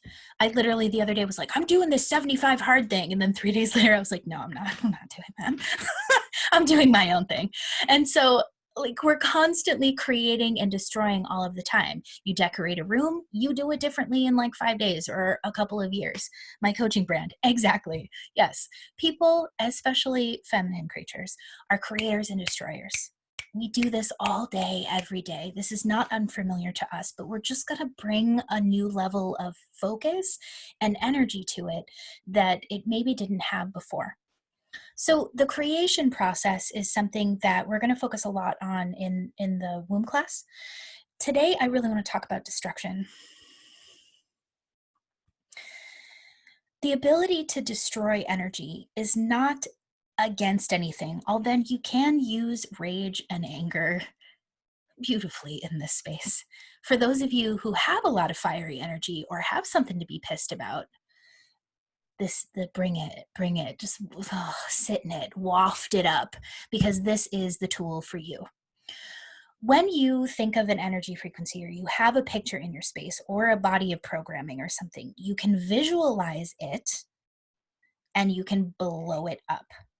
What this does is it doesn't like create a bunch of karma, and it doesn't do any sort of like black magic at people. What it does is disassociate you healthfully from that energy.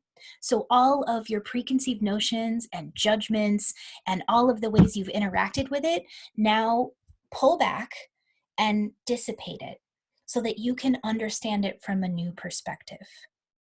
Have you guys ever had this happen in a relationship where you've maybe been fighting it out over something and all of a sudden you kind of pull back and it shifts and changes, and then you can interact with the person from a new perspective?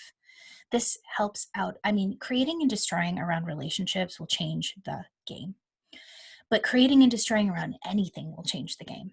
Any creative ideas, your version of mothering, your version of what your bed should look like, your version of fill in the blank, your career, all of these large topics, we can create and destroy around them in a large concept.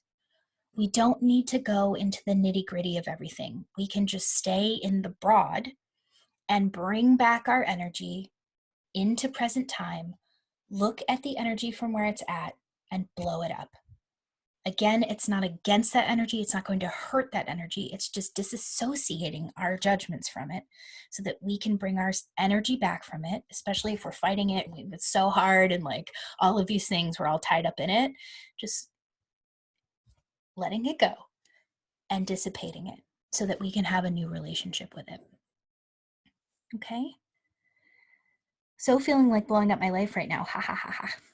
Life being my current situation. Fabulous. This is a great tool for you. Okay, so I just want to check in on that. Are you guys understanding that? Is that sitting okay with you? Awesome. You can use any symbol that you'd like. I like bubbles. My school taught us in roses, and roses are a really good way to learn energy. Because when you look at a rose, it's a neutral enough symbol that most people are like, roses are lovely. Every once in a while, I'll get somebody in class is like, I fucking hate roses. And I'm like, okay, use a tulip. Like, I don't care. Whatever it is you want to use. You can use a bubble. It doesn't matter.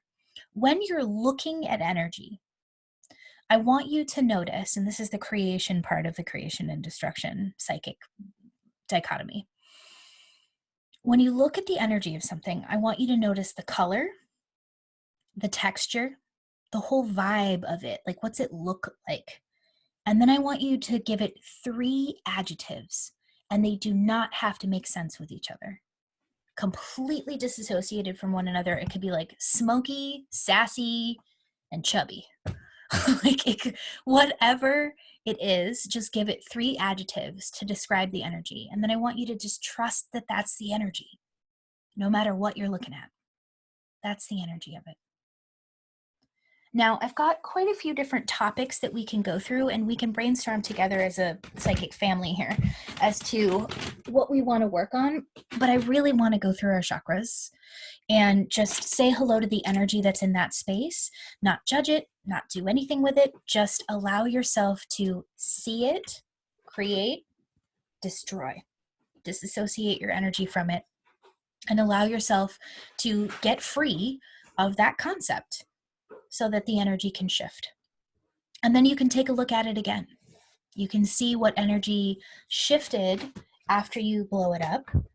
But another thing I'm really a fan of is resetting the tone, which of course we're going to be doing next week at a really deep level. So today, I really just want to blow things up and leave the space open. One, because the universe, your higher self, has already heard your ultimate goals. It knows what you want. You're constantly sending out rockets of desire, as Abraham Hicks likes to say, creating vortexes of the things that you want. So in this vacuum, you will naturally land the good things that are coming. And because you're safe and because you can see energy, you're not going to land some horrible future scenario. That's not going to happen. If you happen to feel that way in the void, blow it up. Blow it up until you have space. And now, for my psychics who have learned this in a million different ways, and for people who want to know, I teach it this way because I don't want you to immediately fill in energy, because I want you to learn how to trust yourself with space. We are Americans. As soon as we clean out a drawer, as soon as we let go of one pair of shoes, we're like, how can I fill this void? How can I immediately bring something into this space? I want you to get comfortable literally just having space with nothing in it, just you and space. So there's a method to the madness here in terms of getting you comfortable with having more space around you instead of it being clogged with stuff or immediately like sort of neurotically setting the tone again. We'll do that all next week. We're going to like reach the apex of the things that you want, I promise. But for today, what we want to do is create space. Will that help me with my clutterbug issues? Yes, it will. Yes, it will. Okay. Shall we play? All right, go ahead and close your eyes.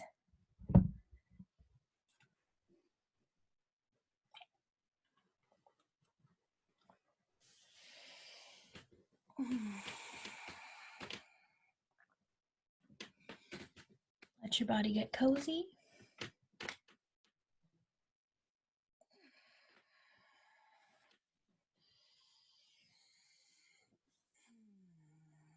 And so as a review, you have earth and cosmic energy running through you.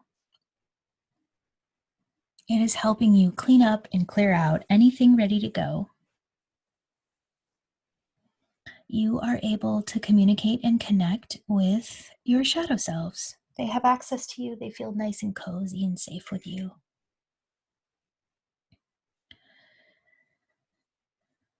You're able to handle your whole personality, awake and alive in your space.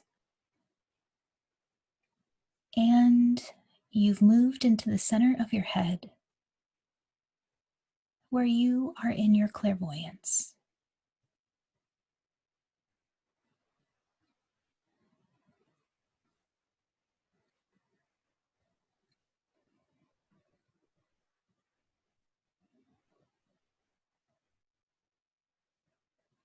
And for me, it doesn't quite matter chakras, other chakras being open and closed. If you just pull your energy into the center of your head, it highlights the chakra that you want to be in, which is your sixth. Would you find that amusement? Think of the last good cat meme you saw.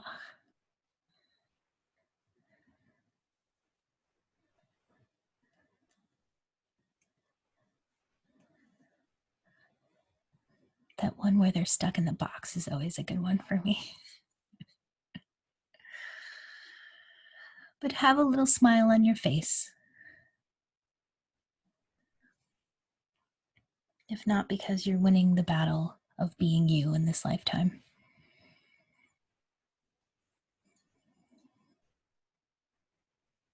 Take big, deep breaths. And would you commit to this exercise right now?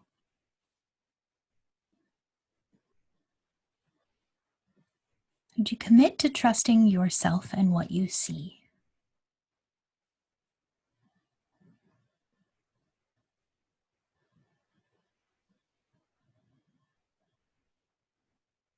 From that center of headspace, will you look out onto the clairvoyant screen in front of you, if that feels real to you? And would you see the energy of your first chakra?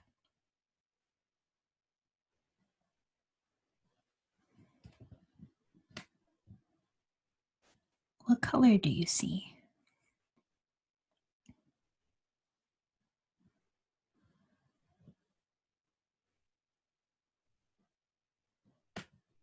Now, for those of you who don't see colors, you're going to have to trust your imagination on this one.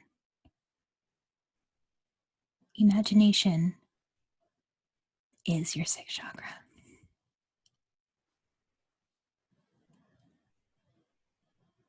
So notice the color. Notice the vibe. If you were to describe this in 3 adjectives, what would you give it?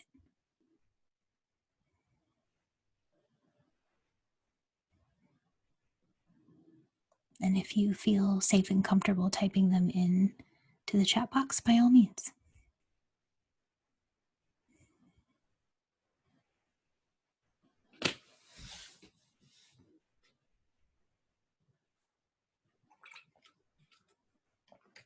How would you describe what you're looking at? Nice. Bright, happy, and alive. Hell yeah. Risk taker, thrill seeker, edgy. Nice. Sticky, dense, compost. Beautiful. Red velvet cake color. Dense, spongy, delicious. So good. Red stoic war. I love it. Fun, performative, lifelike. Beautiful, you guys. Beautiful.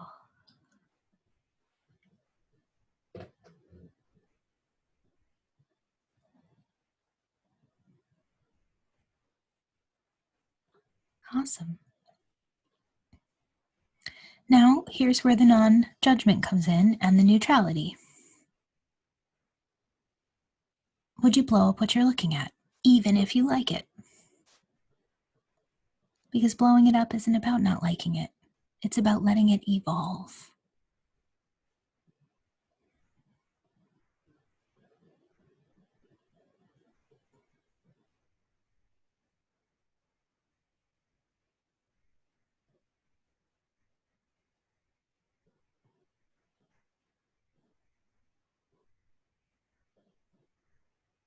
And what do you notice in the space that's created once you blow it up?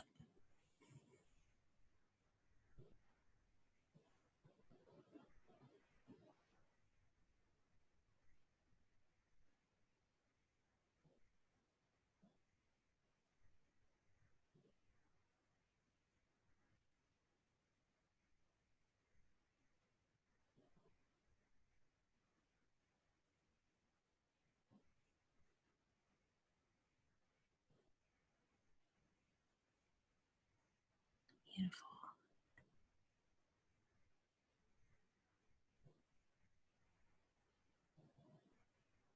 Awesome.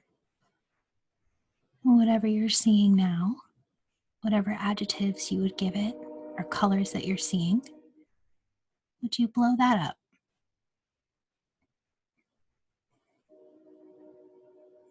You got 12 layers of these babies. There's a lot to know and a lot to see. Would you blow it up 10 more times? So go ahead and take a look. What do you see now?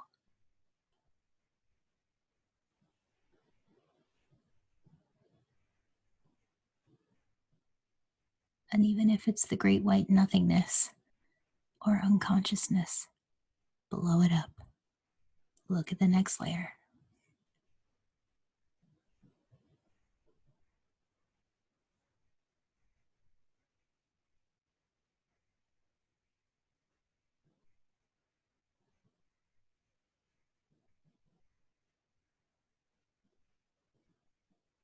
And blow it up over and over and over again to allow each one of these layers to have a little bit of a clearing.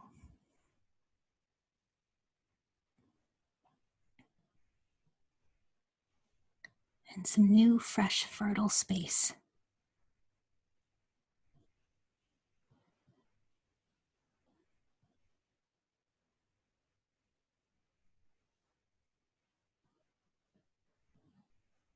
Just a reminder that all the beautiful stuff will still be there. You're just creating new space.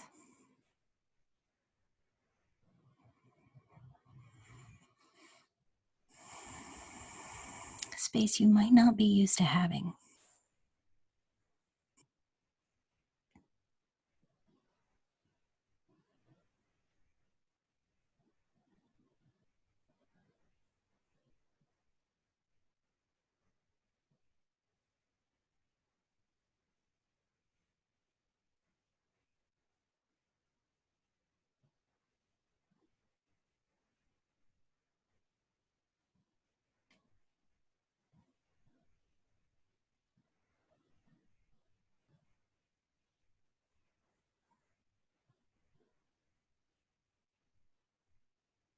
What do you notice? How do you feel about having this much space in your first chakra?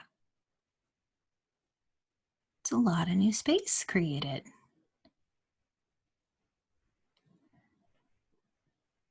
Would you let that neutral earth and cosmic energy flow into the new space you created and hold the space open for you in neutrality?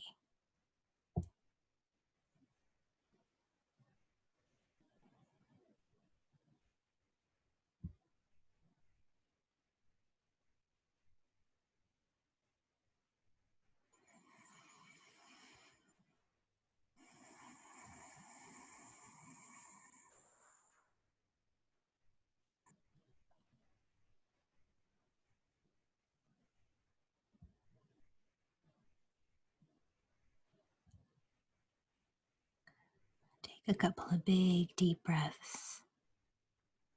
Allow your grounding cord to take any of that debris.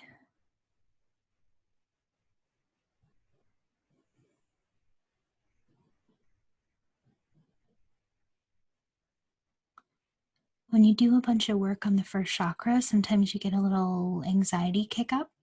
If you're feeling any of that right now, it's okay. It's just that this chakra is about stillness and you're moving it a lot. So it's all right. Tell your body you're safe. And would you really root down, ground down into the earth? Claim your safety.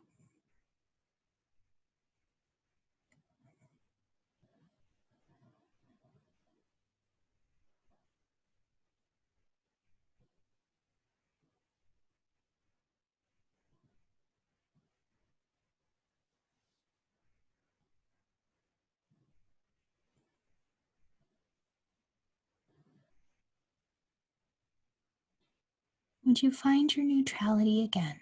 Move into the center of your head, let your shoulders relax. Find the cat memes, the cosmic cat memes in the center of your head.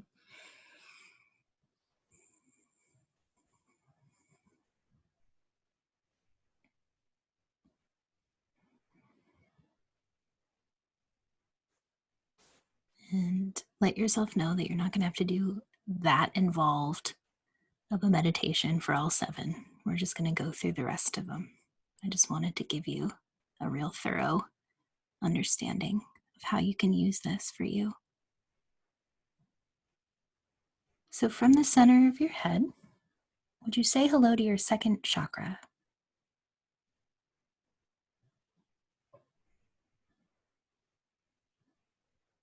What's the color? What's the energy? How would you describe it?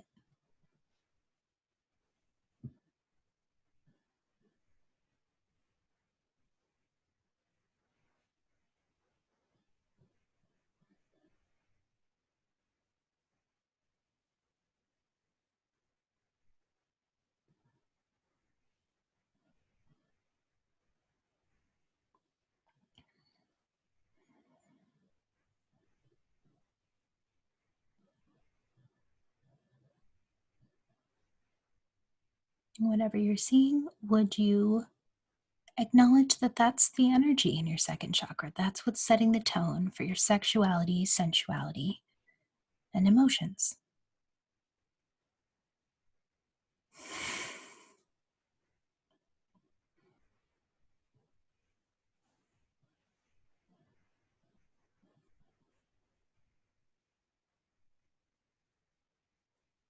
And now, being in non-judgment, would you just create some space? Blow it up.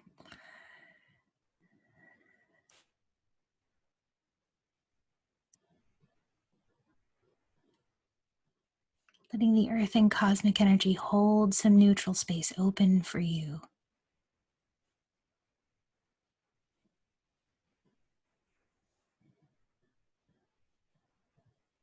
Knowing that next week you will be assuming your ultimate form in here.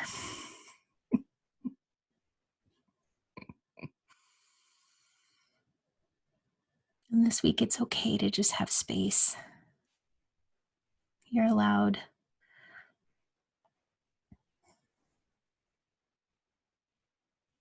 Everybody's womb space was like, really? I'm allowed? I'm allowed to have space?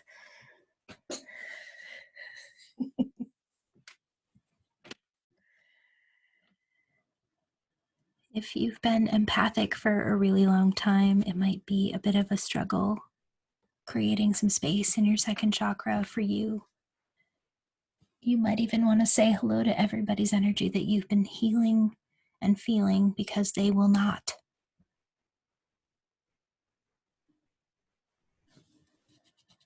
You can blow them up too. Lovers, kids. Again, it's not against them. It's not going to hurt them. Clients, jobs, dads.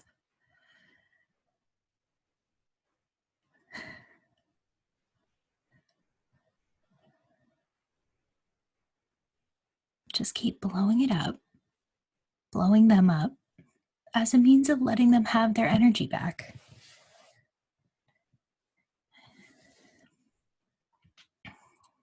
Being psychic is really the end of being codependent in this way. By the way, codependence was really needed for a long time. It was a framework to keep each other alive. We don't need to, though, anymore. That person can't take a step. They can't get to their possible rock bottom if you are tempering that by running it through your body.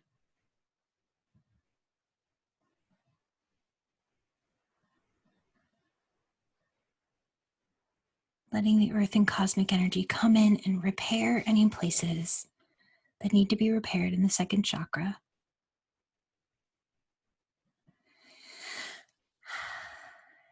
Simple as that. Easy peasy. Moving up into the third chakra, saying hello to the energy in the third chakra.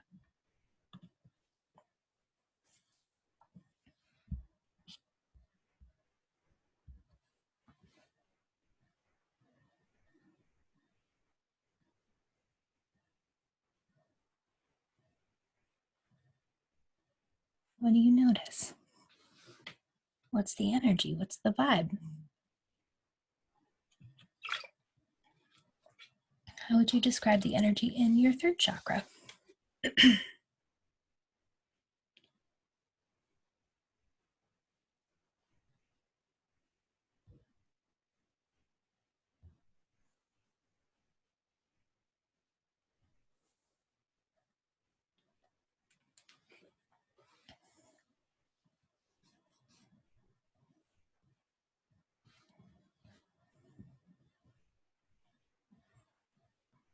This is the tone that is setting the energy for your self-confidence, personal power.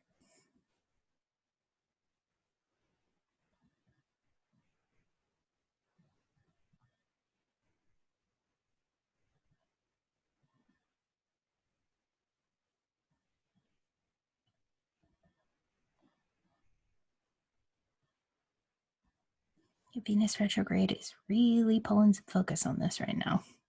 So is Mars. So is Saturn. We've got a lot of cosmic energy that is going, hello, self-worth. Hello, personal power. So the energy you see here, whether you like it, don't like it, just get neutral and blow it up.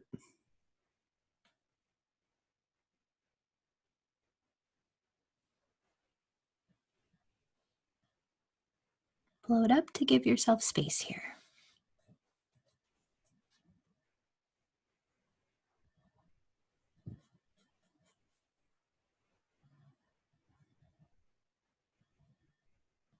Give yourself space from the coping mechanisms that we've created to be in place of our healthy self-worth, self-esteem.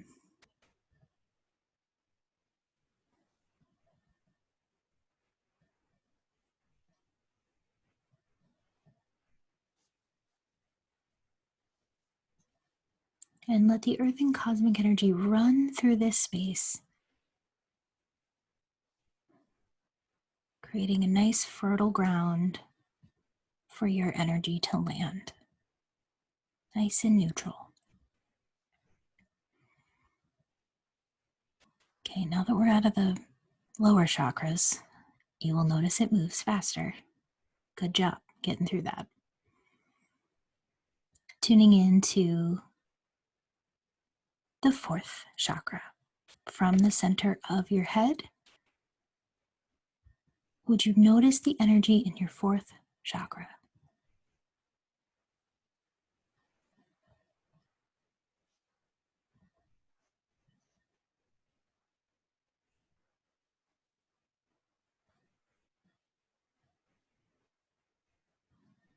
This is the energy setting the tone around your identity, your ego, your love space.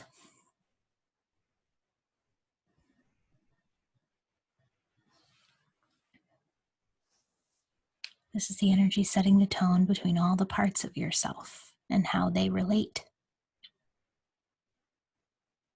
How's it doing? Without assessing it for good or bad, just notice the energy.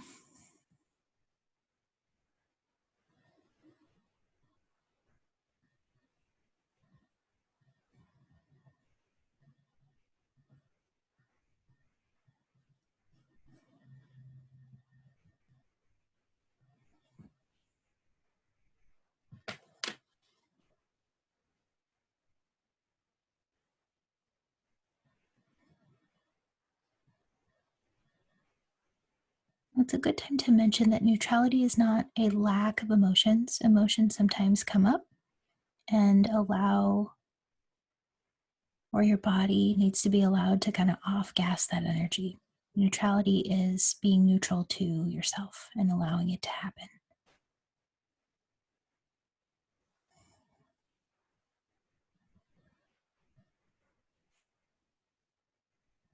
So I guess a better way to say that is you can still feel fully and be neutral.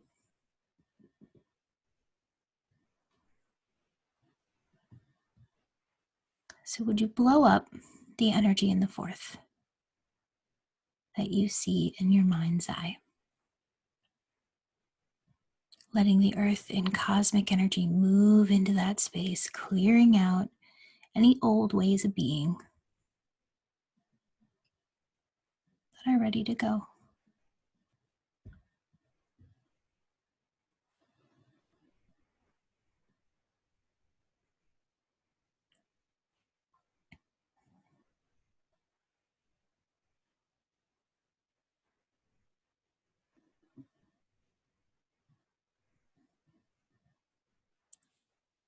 And just for fun, would you look at the energy again?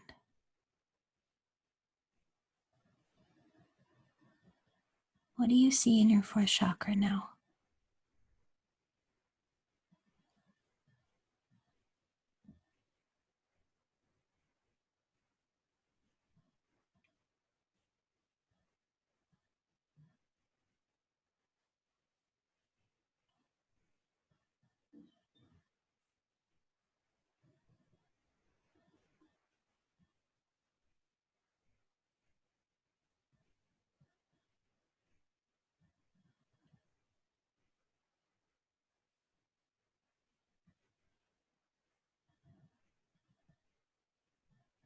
feel free to blow it up again.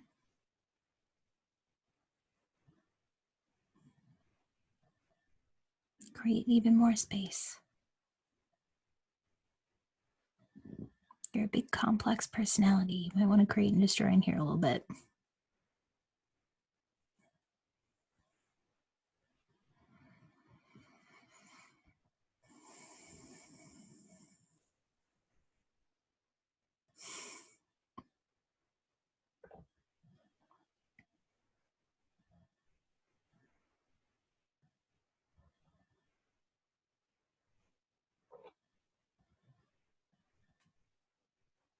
All right, here we go.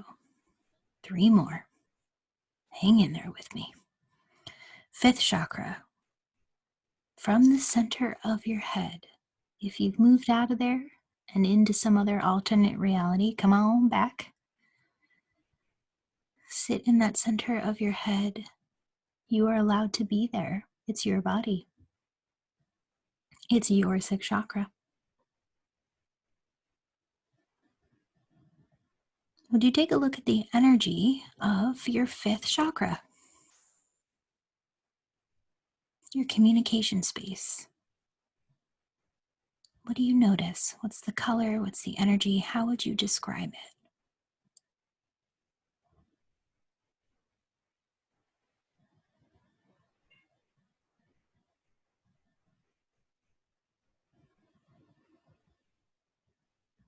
Give me a thumbs up when you've got your info.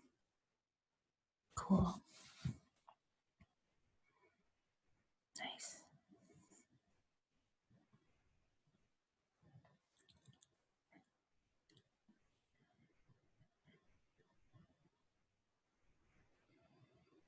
Beautiful. Now, whether you like it or you don't like it or you have any type of feels about it, just be neutral to your feelings, to your thoughts, to the energy that you're looking at. And go ahead and blow it up. Knowing that you're creating space to reimagine, reinvent, and innovate here. There are things that want to come out that you don't even know are in there. They're unknown unknowns.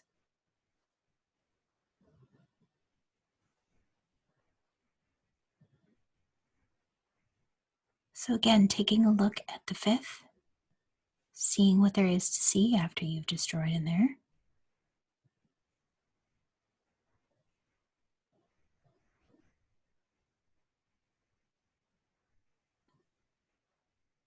This is, of course, your communication space.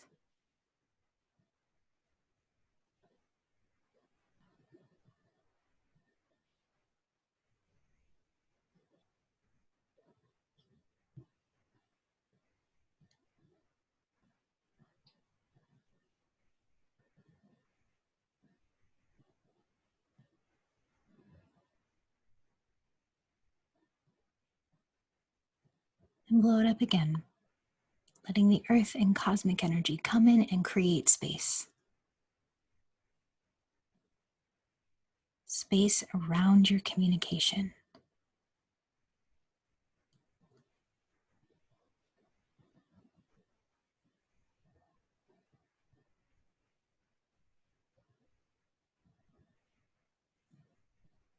The 5th chakra is a real chunky one for a lot of people. So if there's some way that you think you need to be communicating, somebody you think you need to be in the world in terms of communication, or some level of perfection that you're trying to hit in terms of what you're communicating or your brand, blow it up. Give yourself some space. You're a wild creator.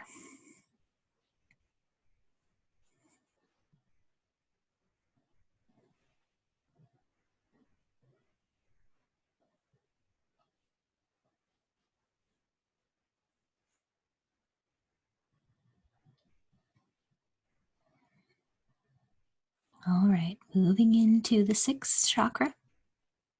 This is a little meta. You're sitting in your 6th chakra, looking at your 6th chakra. is going on? It's 2020, baby. We can do this. What's the energy in that space? What's the color? What's the vibe? How would you describe it?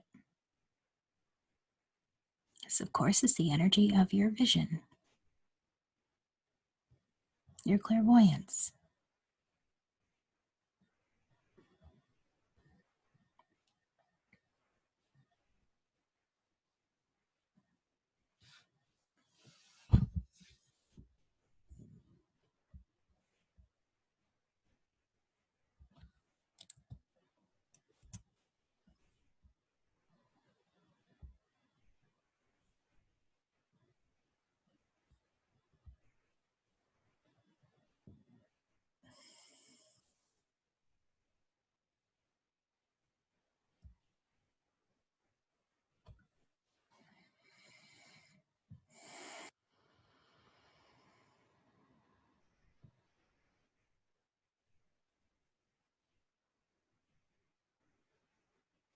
Would you give yourself a big pat on the back for being able to stay neutral this whole time?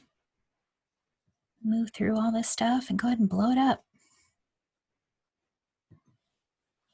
Blow it up and create space in your vision to see something maybe you've never seen before.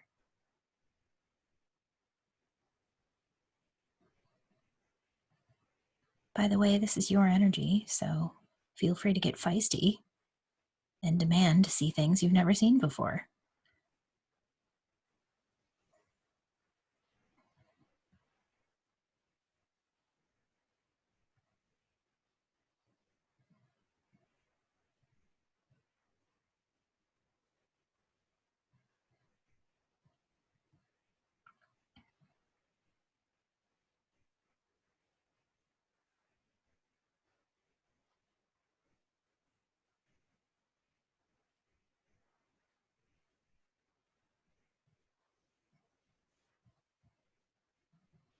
From the center of your head, that seat of neutrality and amusement, will you kaboom, blow it up? Allowing the earth and cosmic energy to come in and nourish your sixth chakra.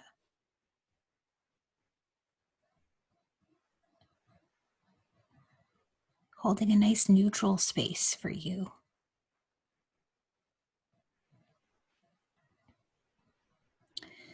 And last one. You guys have done awesome. Just make the short trip up to your seventh chakra while staying in your sixth. You can just stay right there in the center of your head. Look out in front of you and see the energy of your seventh chakra. This is your knowingness, your wisdom, connection to your higher self. And it's your master chakra. So any pictures or energies or frequencies in here are going to set the tone to everything down below. Well, that's really fun, huh? You don't have to fight it out in the lower chakras. You literally can just work your seventh chakra every day if you want. So whatever you're seeing in this space, how would you describe it? What's real for you in there?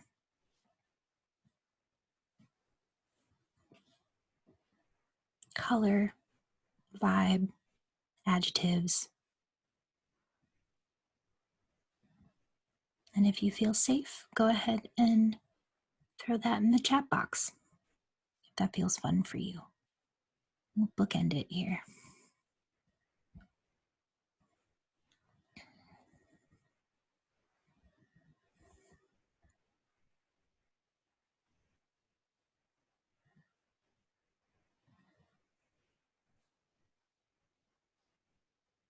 Cool.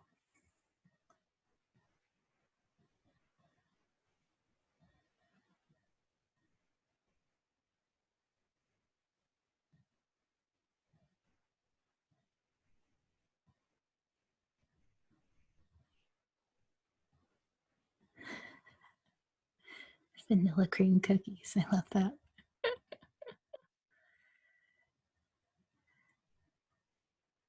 Nice.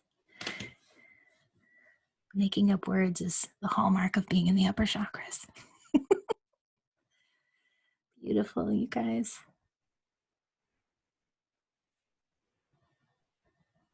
Yeah. So whatever you're looking at, allowing yourself to blow it up. Even if your eyes are open and you're sharing and you're typing, just go ahead and in your mind's eye, blow it up.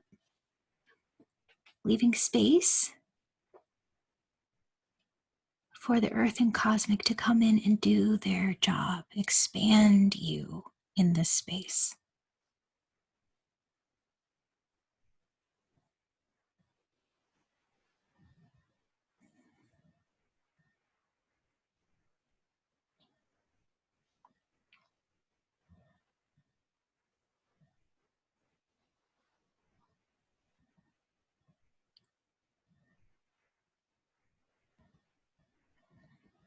Okay, you did it. Take some big, deep breaths. Let your body know you're going to be coming out of meditation and run screaming out of your center of your head back into the class space. Oh, feel free to stretch, bend over, dump out. My teacher was really big on that. It actually feels pretty good.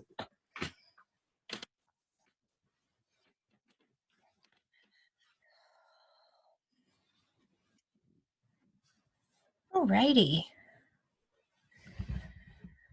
How was that? Holy crap. That's a cosmic shower. Little colonic. Straight up passed out between the womb and the crown. You got it at some level, baby. That's all that matters. That's totally fine. Every single one made me a little woozy. Yeah, you're clearing lots of energy when you're doing that stuff. Think about it. Did your mom and dad know how to do this? Is this like what your great-grandparents did? To go into your own energetic frequency and move things around is radical. You're going into the motherboard of your system, the deep operating modes, and you're moving things around. That's amazing. Chelsea said, I always get unconscious between the third and the fourth, but I've known I've got shit to work on there. Yeah, there's a lot between the third and the fourth. That transition, do you guys ever feel that between the solar plexus and the heart chakra when you're doing work? It's like, it's always real chunky. Meg said, it felt so good sitting in the crown. I didn't want to come back into the body. Well, the nice thing is when you're in your crown chakra, you're at the top. So you're not necessarily out of your body. That's the nice thing. I had a hard time staying in the sixth chakra, kept going into my actual chakras, was hesitant about blowing up the second chakra because of being pregnant. Is that silly? No, it's not. It's not at all.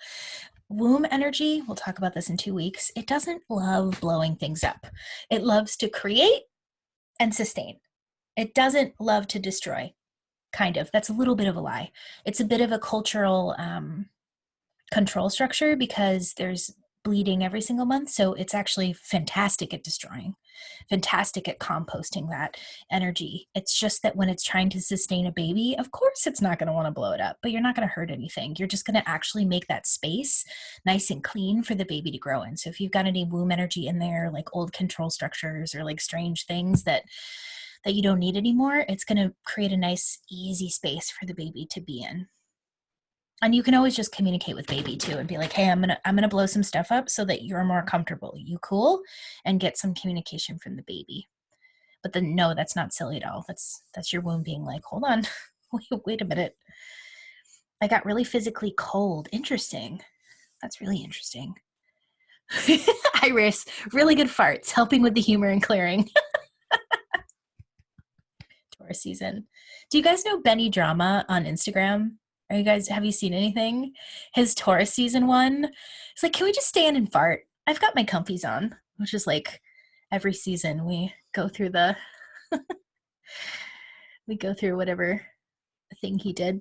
Okay, when clearing the 6, it was really dusty. After blowing it up, I sneezed sneezed really big and shook the house. Haha. I love that. My eyes started streaming tears when I was in the 4th. Like, whoa, yeah. It's all that self stuff. It's all that self-love, identity, parts of self coming home. The heart's a really big deal. I use the roses to visualize. My 6th and 7th were intense. All others were real roses, and the 6th and the 7th were like crystals and metals. Most of my destruction in the lower chakras were slow flames and ash blowing away. The upper levels were explosions of glitter and wind swishing them away. I love that. I was going to ask you guys, what did you notice about your quality of destruction? For me, it's really abstract. Sometimes it's very real, like it'll burn things or it'll dissipate stuff. But for the most part, it just kind of like fizzles away. There's not a whole lot going on there. But when I'm enraged, ooh, it's a fire. Also, I had a hard time blowing up my crown chakra because of a major concussion from an actual physical hit on the top of my head several years ago. That's really interesting. Yeah, that'll, man, how's your nervous system? That's a big thing to get over. Traumatic brain injuries are something we're just learning how serious they are, but they are incredibly serious. Psychic work works very well for them because on a psychic level, that's a breaking open of the nervous system so that you can get in a bunch of earth and cosmic energy. Oftentimes they proceed, is that the right word, or happen after like big awakenings. It'll be like, ka-tong, hello, and then a bunch of our own energy will come in. It'll be the catalyst for a lot of change. When I blew up multiple times in the same chakra, the later visions were wide open spaces in nature with intense colors where I could feel the earth and the sky. Yes, that's what we're looking for. Lots of disappearing into intense winds. Awesome. I tried roses and saw the petals falling. Then I did the bubbles and saw them pop. Awesome. Yeah, I like roses, I like bubbles, I like all these things. It's more important to me that you guys, I mean, you could use Tonka trucks and you can read through anything. It doesn't matter. Katie said, I allow myself to blow up the energy differently every time instead of trying to do the same thing over and over. It was so nice to use fire, lighting, dropping bowls, and not limit myself. Exactly. That's why I don't want you to just do it via roses, because the option to use a million different kinds of symbols is really fun. It really highlights that creativity. I also got really cold, and it's what woke me up. I think the temperature dropped outside, though. Yeah, the body is going to have a response to this. It's going to, because you're taking your body along for the ride. It's not just these like nice thoughts and ideas. You're doing literal body work on yourself when you're working at this level, which is why I created this. I was like, how do I take body work and the psychic stuff and bring it together? So what we're basically doing is really deep structural body work while we're doing these self-hypnosis suggestion type things. I had to grab a blanket for the upper chakras. Yeah, that's not uncommon. Eric added, I literally saw a rose with little trucks all over it in the 4th after exploding the red and pink flecked rose. That's funny. Tonka trucks. Love that. Beautiful. Okay. All right. So, hold on. Let me get a thing here. Let me get my pen. Are there any topics in your life that you would like to create and destroy around? Are there any areas that could use a little creation and destruction, a little energy clearing for you? Oh, the kitties. That's one of them. I want to create and destroy around my kitty space and get a kitty back in my life. My neighborhood kitty actually passed away recently. I was happy not having a cat because my neighbor's cat would come in and hang out with me, and he just recently passed away. So now I have fresh space for new kitties in my life. All right, topics, scarcity. Mm-hmm. It's really funny you say that about your kitty space, because I was looking into adopting a kitten over the weekend, and the adoption center near me was doing like a special that was $25 instead of $175, and I was like, I'm not paying $175, so like as long as I can get this deal, I'll try to get this cat. And the deal expired, and they like wouldn't honor it for me. And it's funny because as I was like looking at this cat and like planning things around hopefully getting it, I'm petting my current cat, and I was like, I'm not ready for it to just not be you and I anymore. I don't have space for another one. I want it, but like I love you so much, and I just don't have space for another one. Mm-hmm. And then it didn't. So perfect. Yeah, I love that. I love this ability to trust ourselves. When we know and we have the tools, oh, Bubby, oh, Maggie. When we trust and we have the tools to be able to maneuver through our lives, or at least reassess things and like take other people's energy off of them and really take a look at the energy, it's so nice to be able to see what's real, because of course we have all these different desires, cravings and aversions and all these different things, but it's nice to get free of all that stuff for a second and just look at the energy and see what information is there for you and create some space. Future visioning, I like it. So we've got a lot of stuff around, and this is totally expected because of where we're at. I mean, where we're at in general, but where we're at right now in the world, there's so much that's shifting and changing around things like lack and scarcity and money, and business and future and all that stuff. I've got a couple of other ones too. It looks like that's kind of where we're hanging out today, is business and money. Communication. So I've got communication, boundaries. That's a good one. Boundaries.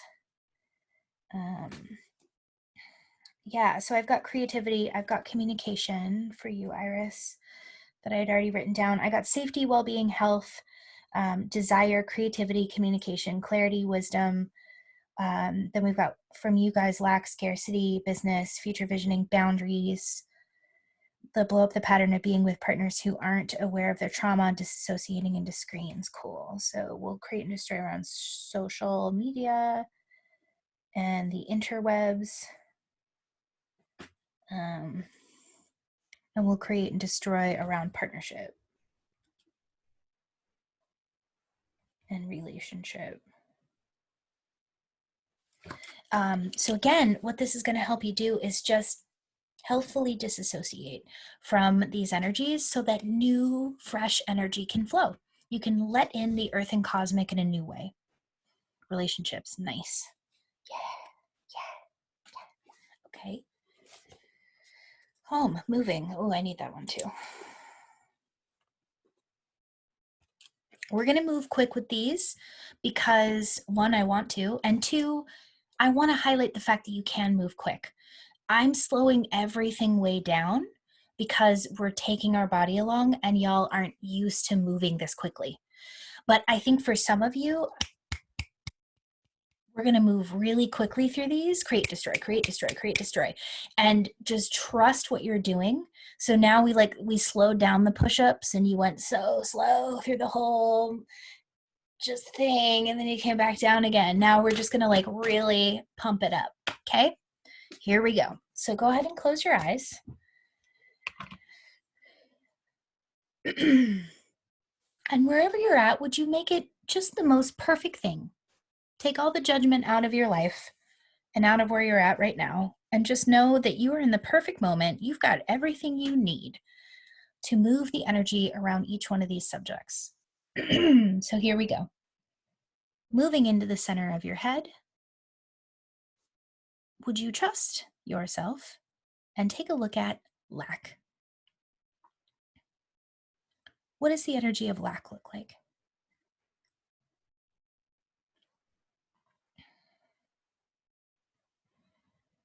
And when you can see it, give me some nods or whatever. Okay.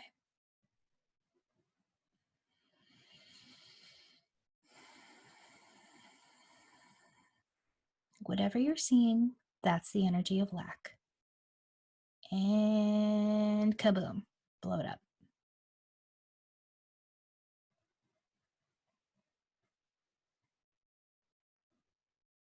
Right now, you just change your relationship to lack, your understanding of it, your associations with it. Can you feel that space that you created? Nice. Scarcity.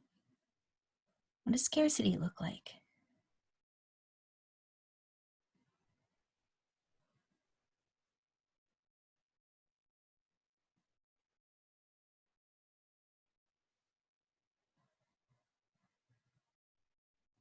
When you see it, just give me a little nod.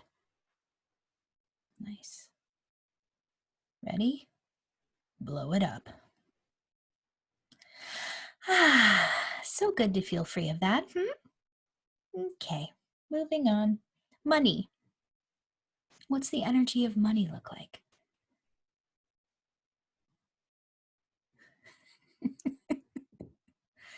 Oh, yes, find a way to laugh at that. Oh, yes. What's funny about this?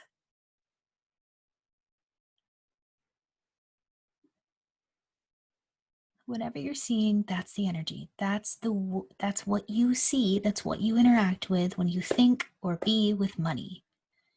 And blow it up. Nice.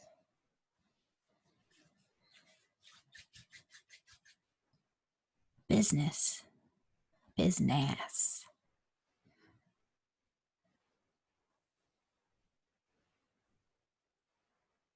What does the business end look like?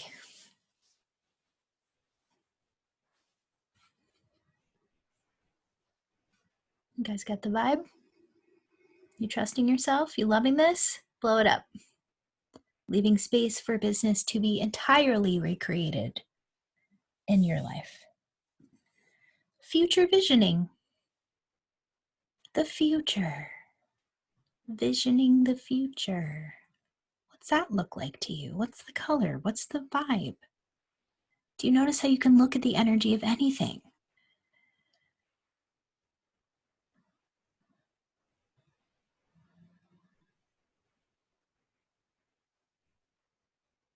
Even if you're not seeing a color and you're swirling and whirling and nauseous and weird, blow it up. That's the energy. There it is.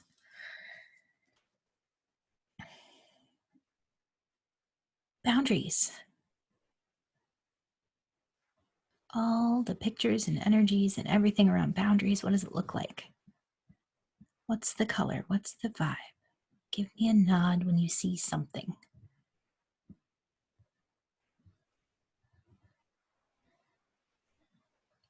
Awesome.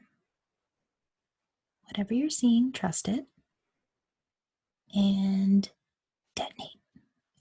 Blow it up. Leave space for new boundaries. Social media and the interwebs in general.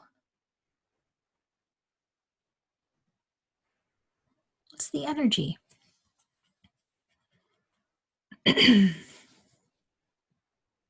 What do you notice in non-judgment? When you're not making the interwebs good or bad or wrong or whatever, what energy do you see?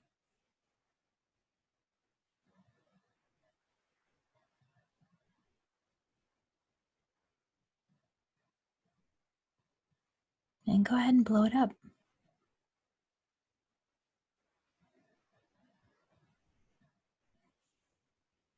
By the way, for those of you who like to go on and off the internet, delete things, delete accounts and everything, all you gotta do is blow a rose, man. Just blow it up. Just get your space. That's all you gotta do. You don't gotta erase everybody. I love when y'all do, though. It cracks me up. All right. Partnership or relationship in general.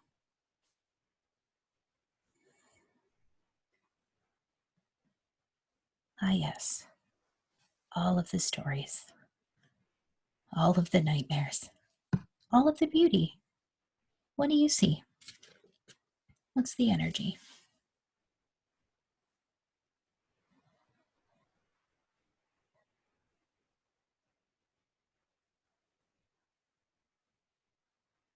What's the color? When you've got it, would you trust yourself and blow it up? That's going to leave space for a brand new way of relating to everybody. Just like that. Isn't that awesome?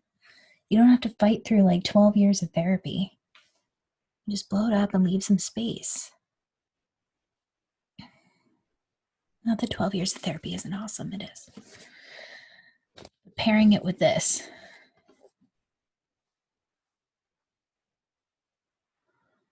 So good old-fashioned self-worth. What's self-worth look like?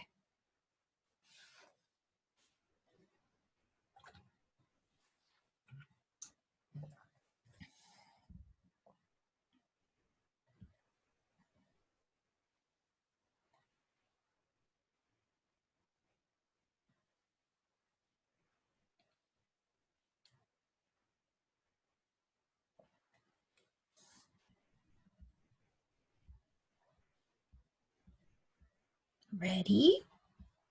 Blow it up.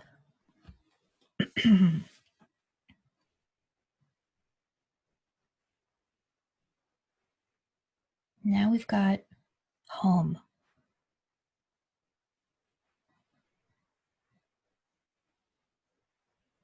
Look at the energy of home.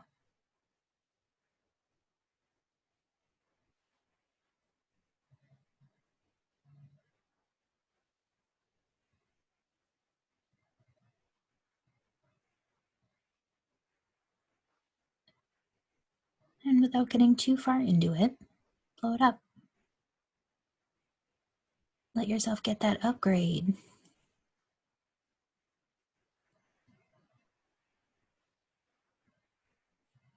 Next we have health. Oh, this is such a good one. It's such a good one to blow up. All of our associations with health. Ooh, baby. What do you notice?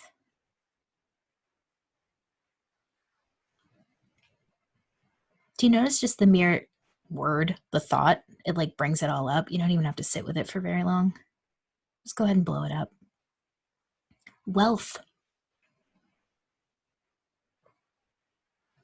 You might even just want to see the word wealth. Blow it up. That works really well, by the way. Happiness. Blow it up. Safety. Blow it up.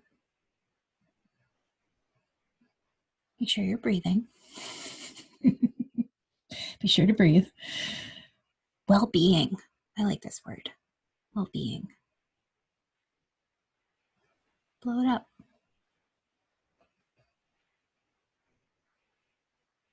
Just a reminder that we are creating space around this stuff. It's easier to blow up things like scarcity, right? You're like, yeah, bye. It's harder to blow up things like well-being because you crave it. But isn't that the thing? Neutrality, no craving, no aversion, just clearing energy, baby. Desire. Desire.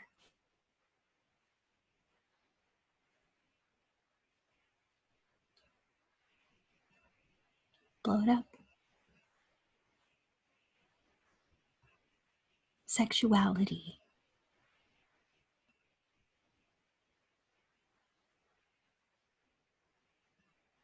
And blow it up. Creativity.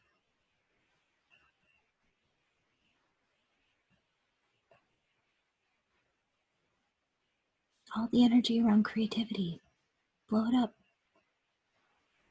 Leave yourself space. New, fresh energy. Got 3 more. Communication.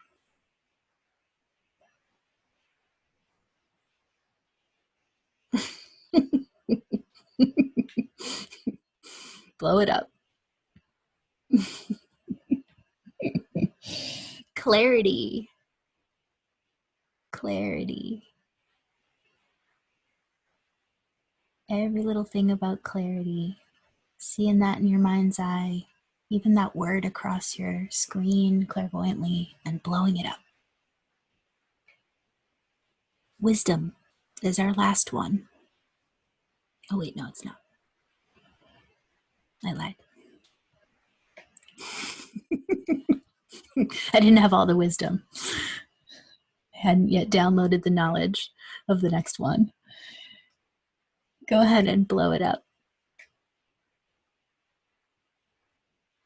Now this is a fun one too. Spiritual teachers.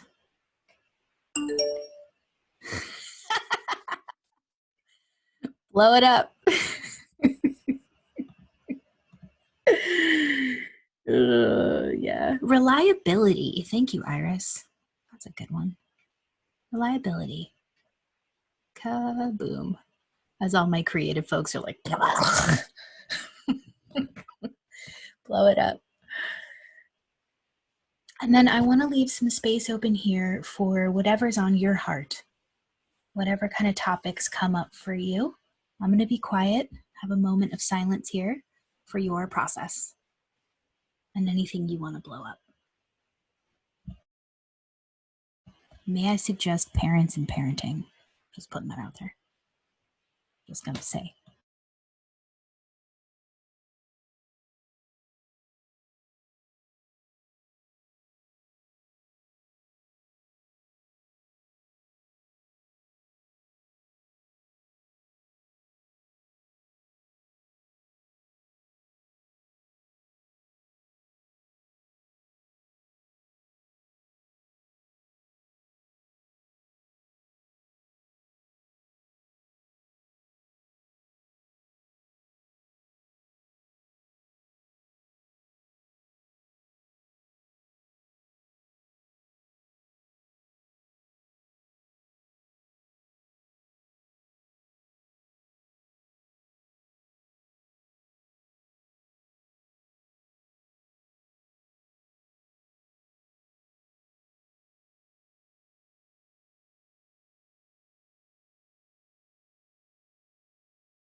Really beautiful job, my friends. Would you let your body know that it is amazing?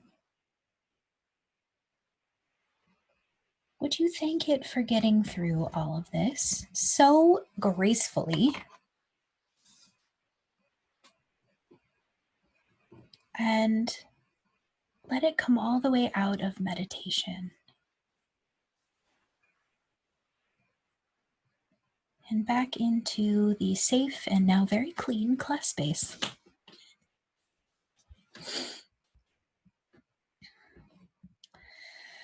All right. Well, that's creating and destroying.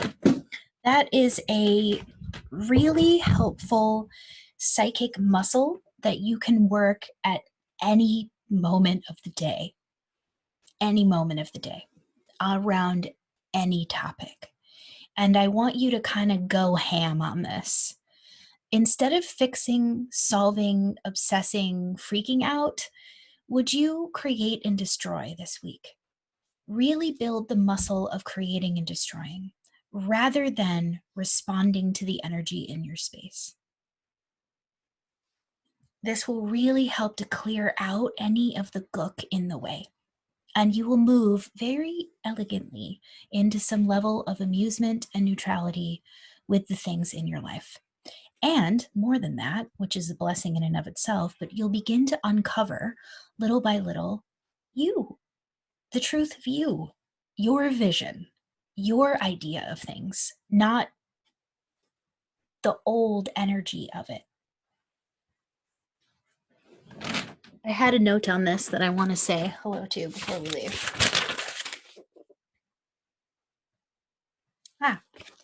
Seeing energy is different than feeling it. Feeling it comes with the memory of everything that happened for you around that. So it's just old info. But a lot of times we're creating our whole lives from that. This gives you the opportunity to put that down a bit and just get into a nothingness space, a pure creativity space, where you can allow yourself the opportunity to grow without the backlog of everything that's happened before. Let me just check in with folks. Carissa, wow, relationship and digestion, my personal one I was working on, were the same color and energy. Interesting. I had to blow them up in the same fashion with a broom. Yes, witch. LOL, light bulb moment. One thing I definitely want to share is Chelsea. One thing I definitely want to share in case anyone else has dealt with it. Some things were hard to blow up completely, whether only half of the picture exploded or just the remnant pieces didn't seem to clear as quickly. I blew up a bunch of white roses like firecrackers until the whole picture blew. Beautiful. Yeah. And oh wait, Meg said, yeah, I had to blow shit up multiple times. Yeah, around a super sticky energy that you have a lot of experience around, or a lot of contrast around, or a lot of mastery around, I will say, you might have to blow it up over and over and over again. And that's okay. That's why I had you guys do that in the beginning, to get used to how many times it takes. Even if you liked the first bit of what you were looking at, didn't you notice the next energy that came up was different? And then the next one that came up was different? That's really validating how deep you go, how many layers of you there are. This creating and destroying will have you greeting your shadow selves quicker, but you have a tool for them now. Not only can you listen and honor where they're coming from, but you can clear the energy around that stuff so that you don't have to keep repeating the pattern over and over again. Let's see. Natalie said same. Eric said, I had fireworks too with that weird patriotic marching song, marching end song. Yeah, the associations our brain makes is really funny. That's another reason why you create and destroy, because all those associations that you make can really start to clear. And you no longer are bound to those associations. You can be in the straight unknown, which is so exciting. When our lives move into a space where we don't have any info, that space is really scary sometimes when we're not grounded and when we don't have safety and trust with ourselves. When you have established that with yourself, that space is just pure creative energy. You're out on the edge. You've got nothing to compare it to. It's real freedom. And I want to get you guys. Oh my God, my neighbor started setting off fireworks during our exploding. Yes, Shane. Yes, knowing I'll be clearing and destroying some special things again and again. Awesome. So we're clearing out neutral pathways when we create and destroy, right? Neural pathways. Yeah, we are. All of the stuff that we're doing is clearing neural pathways. That's what being psychic is. It's using your brain to clear out all the old gook.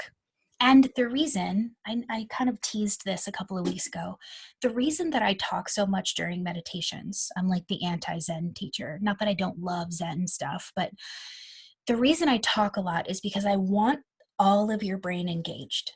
I don't want you going into like weird theta zones for a really long time, because I want your primal brain, your limbic system, and your frontal lobe to start talking to each other. Right now, there's a lot of neural nets that kind of keep those things from conversating with each other. So have you ever had like a full primal brain shutdown? Actually, I had this around my fifth chakra. When I was in LA, I was working with one of my psychic teachers, and she was like, she knew how bad my block in my fifth chakra was. And she was like, why don't you come to Toastmasters, where you make speeches every single week? I got strep throat the second week. Never went back. So my primal brain was like, you can go fuck yourself. I am not doing any of this. And it won, because it always wins, doesn't it? Every time you go to like start a new thing, you will be met with the glory. Like I'm amazed. I'm genuinely amazed at how the primal brain wins. And I've stopped trying to bully it into doing things, and instead have learned to check it with my limbic system, which by the way is the memory of every emotional thing that ever happened around that topic. And then get it to talk to my frontal lobe, which is like, king and queen of like, let's go do this thing. Let's change our lives and become the person we're supposed to be. Those other parts are like, hold on, wait a minute. Yellow light, red light. So if you can get all of those to speak to each other in the same thought pattern, you can access those really nicely throughout the day. This will become something that you're just able to do. You're able to hear all your intuition really nicely, which is just literally all your neurology talking to itself. Or if you're cosmically minded, the parts of your astrology talking to themselves. Okay, any other preguntas, questions, thoughts, feelings, shares? Creating and destroying, earth and cosmic energy, shadow cells, we good? Feeling like everything's clear? Yeah. For in the student portal, could you put the times that the meditations start under each one? No. Yes, I'll let Edna know. Her and I, she's actually sending, feeling a bit of a headache coming on, water, sleep, some Advil. She's doing all that stuff. She sent all of these away to people. So you guys are actually going to have them completely separated out in things underneath of it. It just might take us till the end. So your student portal, like I said at the beginning of it, is growing. I'm not going to do that, but she will do that. So yes. No to me, yes to her. And thank you for asking. I love you. I'm like such a macro person. Like I'll sit and do this all day long, but if you guys want like a infographic, I'm like I can't. I don't understand. Any other questions, thoughts about this? We ready to blow this pop stand? Let's blow this class up. Okay. Go ahead and close your eyes. And would you see essential psychic skills, all of our energy, all 36 of us? 22 of us in person. Some people had to leave for sleeping and life. And then some people are watching in our student portal. Would you say hello to everybody's energy? And for this, we'll use a bubble. Would you let all of the energy collect up into a bubble? My energy, for sure. Get me out of your space. You don't want that nightmare. All of your other psychic friends here. Everybody's energy collecting up, and the energy of the whole class series. Just let it go into this bubble.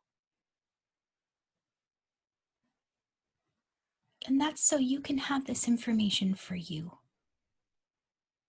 Would you let the bubble float out over your town,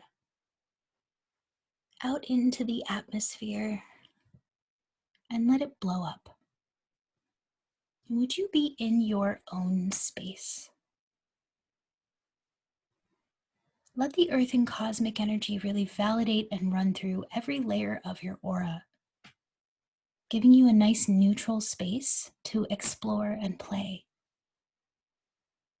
Let it run through all the chakras.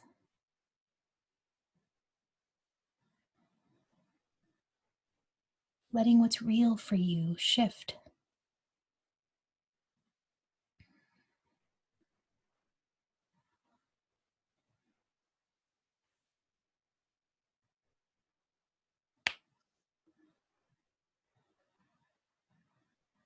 And then in your mind's eye, would you create another little bubble that's for your sleep tonight? And would you sprinkle in all of the magic? A nice cleansing face wash, a good teeth brushing, maybe even a rogue flossing. Super comfortable bed. A partner that doesn't move around or sweat too much next to you.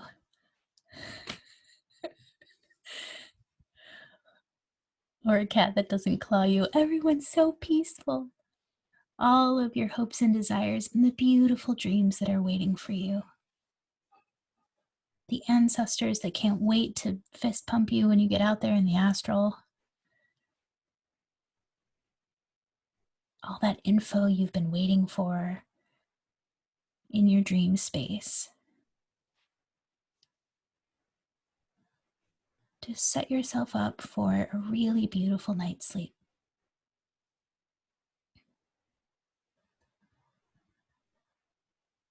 And would you keep the bubble in your space and just pop it? Let all that energy fall into your space. Breathe it in. And there you go. That's class 5 of Essential Psychic Skills. Mwah. See you soon.